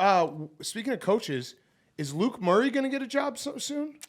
Well, I think he's I want to due. know where Bill Murray's going to end up. Right. Where's he going? Yeah. I think for now it's probably Groundhog Day in stores. Oh, that's great. But only because UConn keeps on making it this far. Right. When a lot of the vacancies get taken. But you never know. Luke's more than ready to be a head coach, as is Kimani Young. Yep. Kimani Young and Luke Murray are ready to be head coaches. And Tom Moore, who was at Quinnipiac and kind of combines the old with the new. He was with Jim Calhoun. Now he's with Hurley. Hurley made Tom Moore a painting. Yeah, I That's saw gone that. viral. Dan Picasso Hurley. I think that when you look at that staff, that's the other thing with UConn. Like, Luke Murray should be a head coach. He is more than ready to be a head coach, as is Kimani Young. But they keep going so deep into April. They're almost a victim of their own success. Yeah. It's bad for him. And so staying on the coaching, Cal's back for one more year. Mm-hmm. If they go out the way they've gone out, I would imagine it would be the end. Right. Who would take that job? We had our friend Matt Jones on. He said it'd have to be a rock star. Jay Wright comes to mind. It's not going to happen. Nate Oates. Could happen. Wow. Nate Oates could happen. But Yeah. what about the real. buyout? How ironclad are these buyouts? Well, it depends the internal language of the contract. Like, obviously, but I also think this whole notion that Kentucky couldn't pay the $34 million. Yeah. There's always three phone calls. Yeah, there's always enough money. Also, have we all not set up payment plans? Yeah, Like, right. Figure it out. Yeah. You could do installments. It is Bitcoin. right. Whatever it is, it's like there's always a way to find money, especially when you're Kentucky. Right. How close do you think they actually came to firing him? They had I that think meeting, close. And then in the meeting, they decided that the head coach for life will remain the head coach for life. I think that meeting was all kind of fake. It was Really? orchestrated. Yeah, I don't believe that Do you think he cried in the meeting? Fake tears? Yeah, just to keep his job. Maybe like an emotional. Cal's very prideful. Yeah. He's very proud of what he's built. I think he thinks like if they had fired him, look, you owe me $34 million and I'm going to go somewhere else and I'll just win. I'll win more than program X has won in the past. Right. He's in a way what he built it up to such an unbelievable level that then he's a victim of his. It's run its course. It's overdue. Right. Like the package of ground meat expired in the Right. grocery store. Right. Now, can you find a way to change who's stocking your shelves? Yeah, via the transfer portal. Like you have got to go into the portal and buy the best players from the portal. Right. Buying the best 17-year-old does not matter anymore. Right. Yeah, you need to supplant it with. You saw with UConn this year when they bring in a guy like Cam Spencer. It's like You got to a get psycho. old. Yeah. And it's staring you in the face. And also, Cal, to answer your buyout question, I think there's always a way. Yeah. I think there's always a way. TJ Otzelberger at Iowa State, his buyout's very high. I want him at Wisconsin. I like Greg Gard, but I want him. They'd have to really pay some money. I know I'm probably gonna have to pay some money. You're going to dish them out. I'm waiting for the day. If it's a guy like that, I might. Could you win some money on Championship Monday night? Yeah, I have a UConn future to win $140,000. And what's that again? 14-1. for them to what? Win the championship. Wow, when did you place that? December after they lost to Kansas. Yeah, I know ball. You know ball. Well, we haven't won it yet, so but you got I know ball to get there. You got. Well, what about your Eagles' future the other year? I know Oh, do ball you have to an get Eagles there. future? A couple years ago. What about I your had Ra- UConn last year. What too. about your Ravens' future? Well, I had UConn last year, PFT, if you're going to just bring up all the bad ones. And we had UConn it's last a year on this show. I had 10-1 on UConn last year. The start of the tournament, we talked, and we said who could do it. And Yeah. we said Connecticut. Yeah. You have been on. This group's been on track. Yeah. On the college hoops front. Yeah, as soon as they Big lost time. to Kansas, I was like, this team is still really good. And they're Well, they played like a C+ game and barely lost. in Right, Allen they barely Fieldhouse. lost. I watched the whole game, and I was like, that was a road game, a true road game, and they were in it, and they played like crap. What happened that night too? Purdue lost at Northwestern. Oh yeah, Interesting. It's interesting. Isn't that interesting? They lost on the same night. So give us the exact roadmap, the recipe, because we are glazing UConn pretty hard here. If you're a Purdue fan, you want to believe you have a chance, right? So what would need to happen tonight for Purdue to pull this off? Well, I do think that Zach Edey getting Donovan Clingan in foul trouble is huge.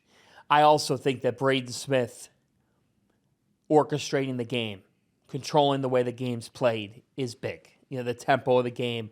I think UConn may try to run on Purdue a little bit, and I think it's important that Smith just calms the waters. I think it's critical for Lance Jones to stay as hot as he's been. He was terrific in the semifinal. And I think Mason Gillis is an X factor to the game. He's their do everything guy. He is. And he can shoot the three, and that I agree with you there. He's been very good from three, and he missed a couple of shots against Tennessee that he has not missed for much of the season. You can't have a performance where you're sitting there saying he missed some shots that he normally has made throughout the season. This is the national championship game. This is for all the marbles. You're not going to win with a B game. You're not going to win with a B+ game. This is an A game type of game. I do not think this is going to be ugly.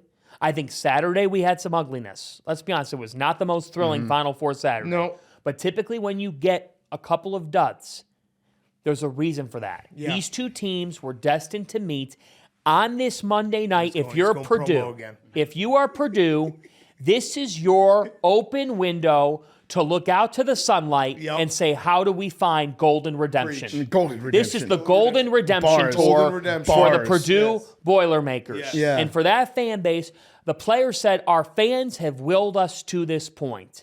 If you are a Purdue fan, I do not care if you don't have a voice for the next month. Matt Painter said he would lose to FDU again if it meant he could be fighting for a national championship. Yeah. That's what it's all about. Hollywood couldn't write this. No. guys. Couldn't. Hollywood They'd throw couldn't you write out. this. They'd shoot you in the mouth. Man. They would. Fanta, we saw a video of you before the game yesterday, walking into the stadium. How far of a walk did you have? 2 miles. That's crazy. I think I walked 2 miles total because I stopped at a location near the stadium to do a pregame show, but then I had to walk all the way into the stadium. I got great steps in. There's nothing wrong with that. March is my best month of weight loss of the year. Whoa. Fun fact, just by He's been steps. eating basketball. Yeah. Yeah. It's the truth. Yeah. I'm just feeding on hoops, baby.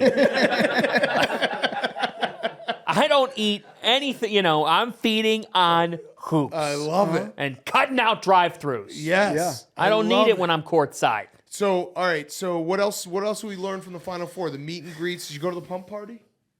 I waited in line forever and I never got in, so I went over to God. the bar scene in You should have Scottsdale. called Bosco.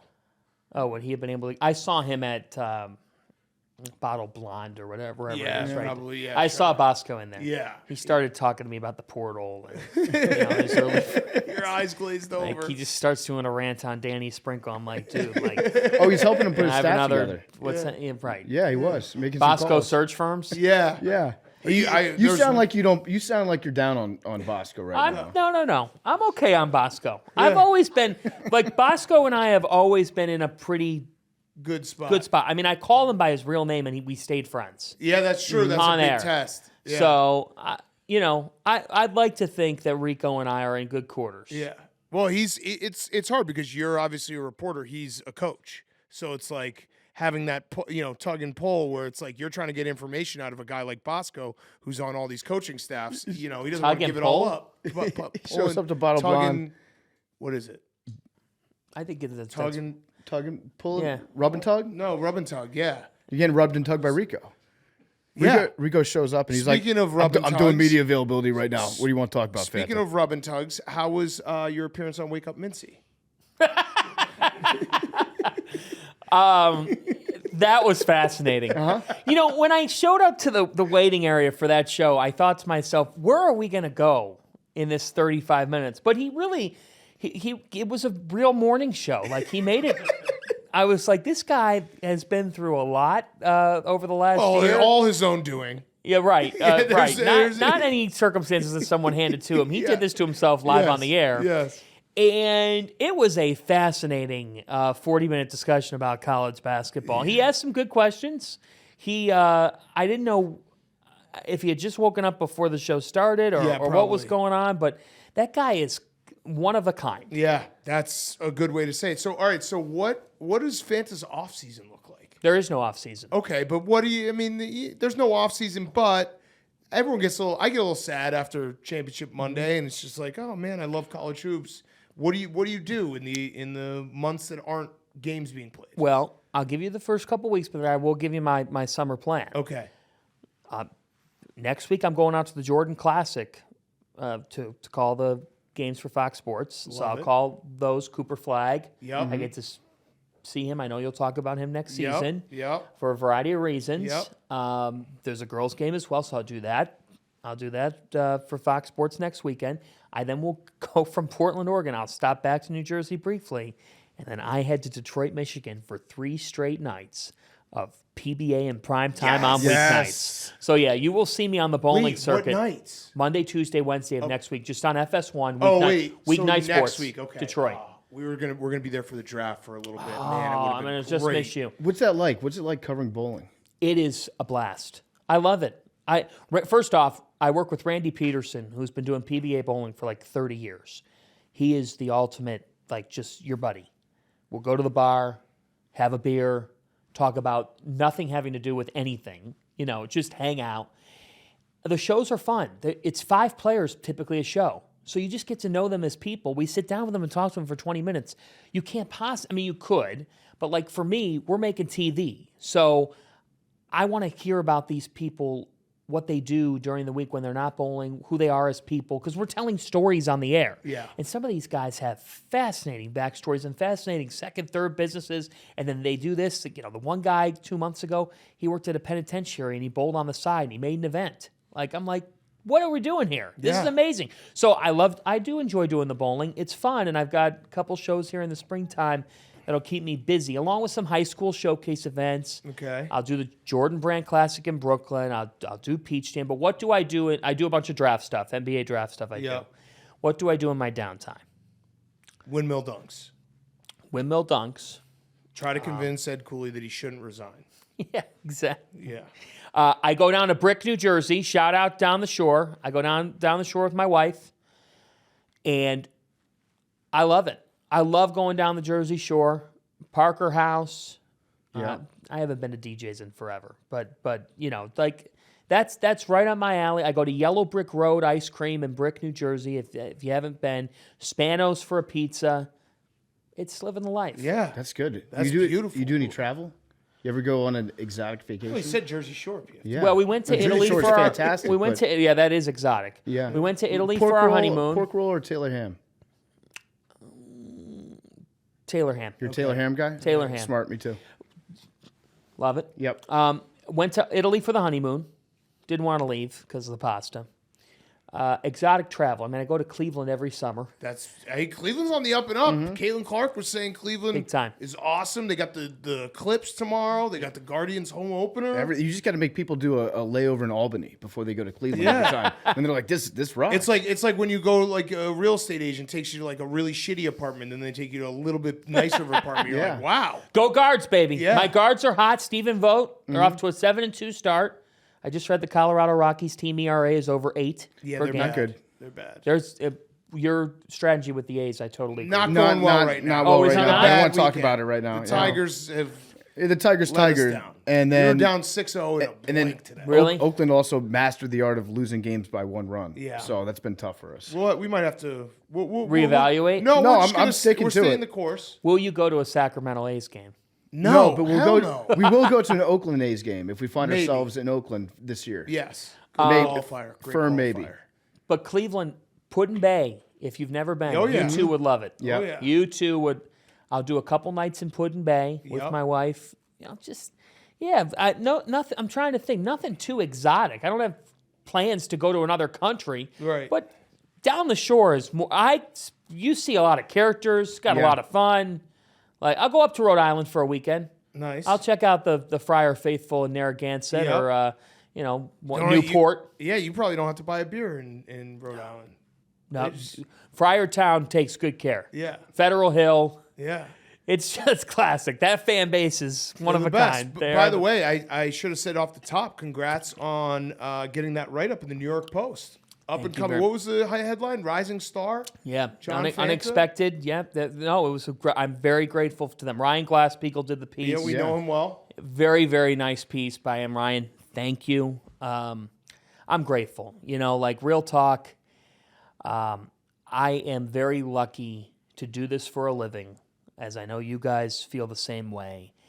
And I'm really happy to cover college basketball. I cover other things, but I grew up on the west side of Cleveland, and when you grow up in Cleveland, jokes aside, you live on the Browns, Indians, now Guardians, Cavs, and I'm lucky enough and grateful enough that I've got a supportive family and that I had 2 parents who taught me 2 things. 1, you can control being nice to people, and 2, you can control how hard you work. It's a great You lesson. might not be able to control a lot of other things in life. In any industry, you're going to get picked over sometimes for another person to call a game. Somebody once told me, John, only one person gets to do play-by-play on a game. Ian Eagles worked his entire life to call a game like he gets on Monday night. And that's really cool and really special for him, and I'm happy for him because he's great at calling a game, and he's worked and earned this opportunity. I'm really grateful that people care enough to give a damn about what I have to say, and I appreciate you guys. We appreciate you, Johnny. Yeah, you're the best. All right, I got one last question. Rowback question. RHOBACK.com. Promo code TAKE. 20% off your first purchase. Q-zips, polos, hoodies, joggers, shorts, everything. Rowback.com. Promo code TAKE. Can you give us one more wrestling promo for tonight's game? This is what we live for. Connecticut and Purdue. One from what they call the basketball capital of the world, Stores, from the farmland, where basketball is everything throughout the winter months. The other school out of West Lafayette, they have hoped and dreamed of this moment, and now it is here. The Boilermakers have made their way to the desert with their eyes on the prize behind a T-Rex in Zach Edey, who has dominated this sport at a level that we have not seen in quite some time. But on the other side is Kling Kong. Donovan Clingan is ready to go. It's Purdue and Uconn, the best 2 teams in college basketball all season long. Grab your popcorn. You don't want to miss it. Yeah, I'm ready. We got to send that I'm to ready. CBS right now. I'm so pumped. Ba-ba-ba-ba-bum-bum-bum. All right. So give me 2 final scores. UConn wins, and then Purdue wins. What is the final score for each? We'll cut out whichever one is wrong. Well, the show comes out but before then the we'll game. retroactively. I was going to We'll say just right. clip whichever one you're wrong. We'll put out the one that's right. We swear. So 2 scores. UConn 83, Purdue 70. 83-70. Okay, I like that. Purdue 78, UConn 75. Whoa. Okay. Fletcher Lawyer makes a game-winning 3. Whoa. Damn. Both would be incredible. Donovan Clingan over half 3-pointer. Hammer it responsibly. Yes. I don't even think they offer it. No, probably don't. No chance. No chance. And Dan Hurley cries. Oh. Win or lose? Yeah. Okay. All right. So that's the lock of the century. Dan I Hurley would say cries. I think he's a very emotional man. Yeah. We love him. He's He's become a very good friend of the show. I love it. I love that you guys had a lot of coaches on throughout the recent weeks, which has been really cool. The Coach Patino stuff was great. Yeah. I'll also see Coach Patino at some point during the summer. Okay, tell him we hopefully say some hello. sort of Down the shore. And you got maybe Patino down to Mamaroneck Parker or New House. York, Yeah. New York area, And type, we Long need to- Island style. we need a trip to Chicago. You need to get to Chicago so we can get Johnny Fanta getting wet. That's what forgot. we're listen, when we put that video out, just say Johnny Fanta gets wet. That's I- gonna do numbies. I forgot to tell you one other off-season activity. Maybe my first off-season activity. I'm seeing Joel at the Garden Oh, nice. I thought you were gonna say come to Chicago. before it ends. That was literally the I will perfect time come- to be like, I'm coming to a Cubs game. Instead, you're like, another New York thing. I'll come to Chicago. It's a new era of DePaul basketball Yeah. with Chris Holtman leading All the they gotta way. do is win like 3 Big East games and it'll be good. It's going to happen. Yeah. Holt. Last question. Cal Neptune. Big year. Okay. Big year. It's a big season here for Coach Neptune and Villanova. And look, you already loaded up in the portal. Last year, it obviously did not go correctly. They've got to take a hard look at things here and bounce back next season because you can't go a decade of making the NCAA tournament and making runs in the NCAA tournament, then miss it back-to-back seasons. It is time this upcoming year for Villanova to get back to the big dance floor, or else. Or else. Okay. Well, Johnny Fanta, you're the best. We love you. Thank you so much for coming on. Thank you, guys. Fanta was brought to you by Chevy. As everyone knows, this is a Chevy truck podcast. Chevy trucks are the greatest trucks ever built, and our good friends over at Chevrolet have been a big part of the Part of My Take story. From the Silverado helping us dig the biggest hole ever dug in Ohio during Grit Week, to Silverado partnering with us to give college fullbacks all the rightful recognition they deserve with a Lowman Award, to our nonstop cross-country trip from Connecticut to the big game in L.A., behind the wheel of a Chevy Silverado, Silverado has been part of it all. Chevy Silverado, longtime awesome partner of the show, a truck with commanding and unstoppable grit, legendary capability, and dependability too. So find out for yourself, like so many other AWLs.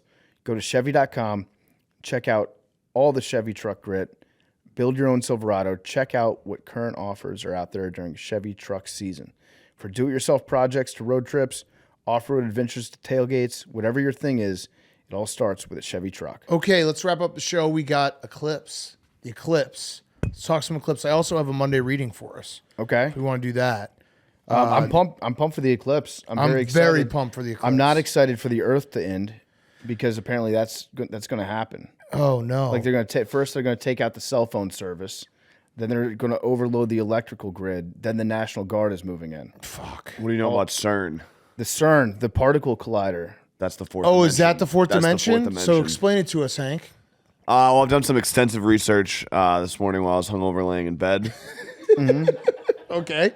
Go on. CERN is like an Illuminati type company. Is it a company or? I think it's a company. I think the CERN. Let him cook. Let him Okay, cook. all Let right. him cook. Let him cook. And what it's a He's part- done extensive research. It's a particle expander.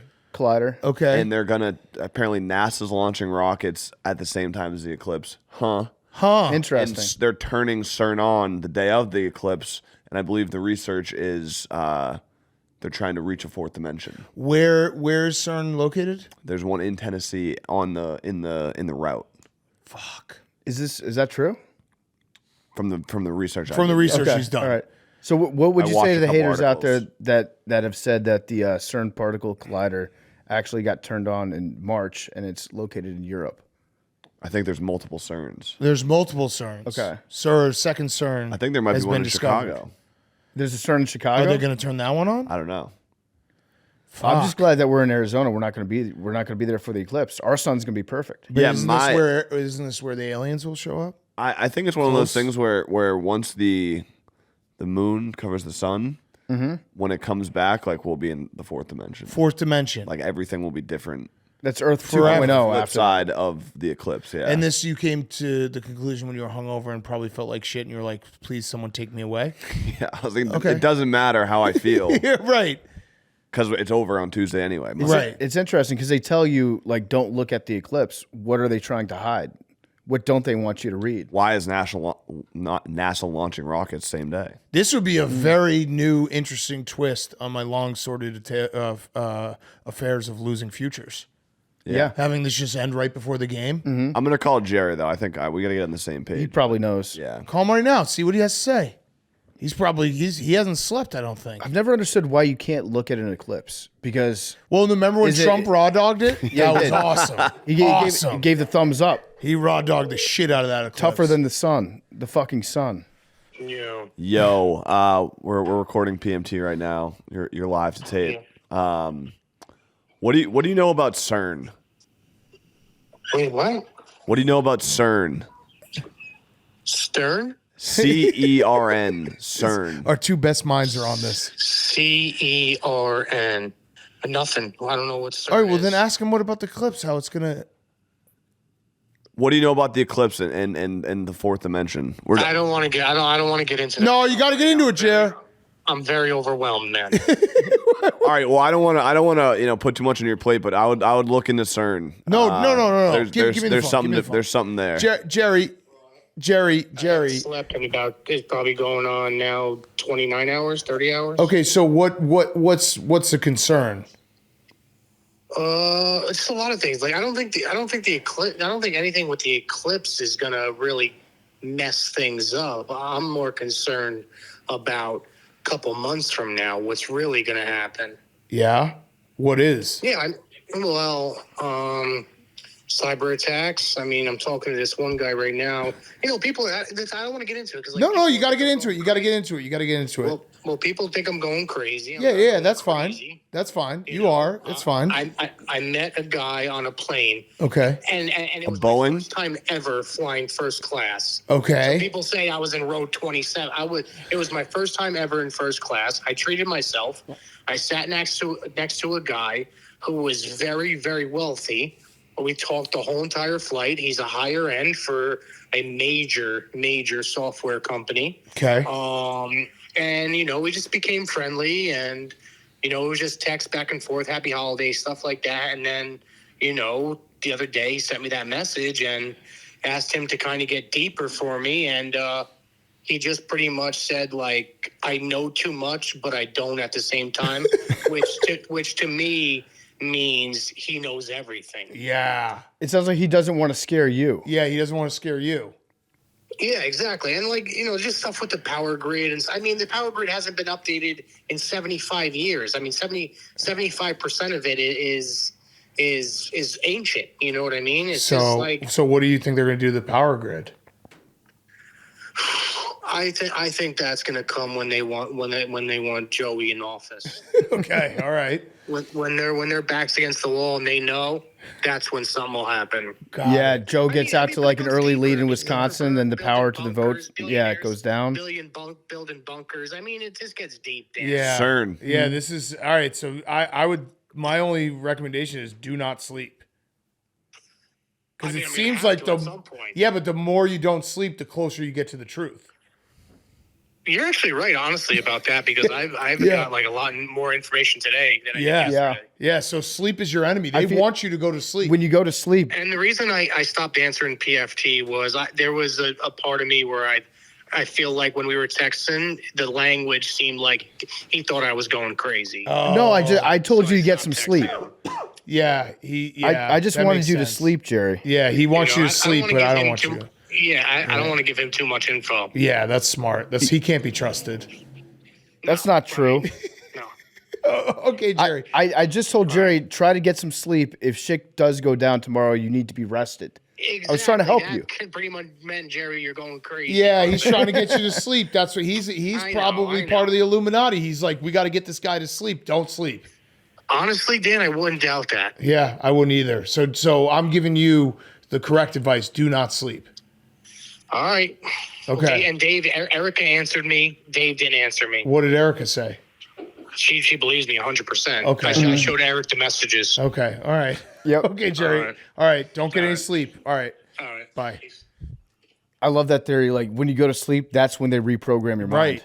Right. Yeah. Sounds like it's pretty serious. Yeah. So I hope to do this podcast later this week. Yeah. This might be the last episode ever. Damn. That would suck. All right. You want your Monday reading real quick? Yep. Saw this. It's titled, I Hate My Homeowners Association Facebook group. Here's a message that a woman sent to the Homeowners Association. Just a gentle reminder to please close your windows when cooking meat. As a vegan runner, it is always hard for me. I try to go out running several nights a week around dinner time. When you are cooking with the windows open, the smell of meat can be quite overpowering. Honestly, the odor is offensive. Please have empathy for your plant-based neighbors by closing the windows when cooking meat and only cooking vegetables if possible. I do not want to be a stereotype. That's way too late for that.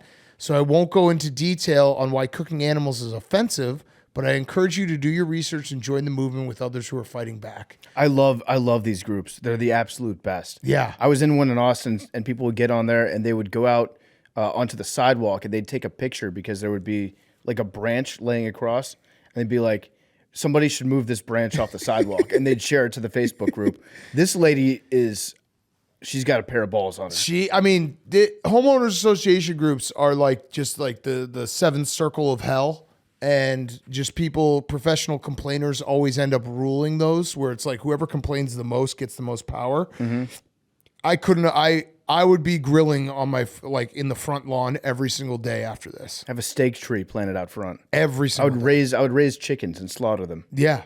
Yeah, this lady's crazy, but you can actually in some states get fined if your neighbors smell your cigarette smoke. Oh, That's a real thing. that's crazy. I never heard of I that. feel like your odors, that's your property. Yeah. Like if somebody's smelling your steak, that's actually theft. Right. They're stealing from you. Yeah. If you want to smell bad, you can smell bad. Yeah, I would complain about the lady running, stealing all my smells from my meat. Yeah. Those are free. Those aren't free. No, you Yeah. gotta pay up. Is anyone in the office right now or no for lottery ball? No? All right. We'll just do, what should we do? We forgot. Number generator. Number generator. All right. Here we go. This is Mickey Mouse though. Yeah. No one wants to win this. All right. Number generator. Numbers. 8. 20. Oh, I think that was got Hank. that, yeah. I think that was Hank. 18. I'll go 71. 2. 2. Pick another number because it starts at 2. It's like on 2. 22. Okay. Memes 3. All right. 69. Oh wow, Race is 69 tomorrow. Billy. The Billy's gonna win. 111th. Billy got it. If Uconn gets to 69 first and they win, they'd be 111 games straight. Yeah, I've become obsessed with betting perfect scores, Ooh. and when it hits, it's going to be amazing. Yeah. Fanta said 83.70 on Titus show this morning. I said 83.71. It's almost Ooh, identical. Okay. So which one are you going to go with, I PFT? think I got to go Fanta scores. Yeah, that's fair. Okay. All right. Well, we'll see everyone on Wednesday. We have Max Homa and Brooks Koepka talking Masters, and we'll recap the national championship game. Love you guys.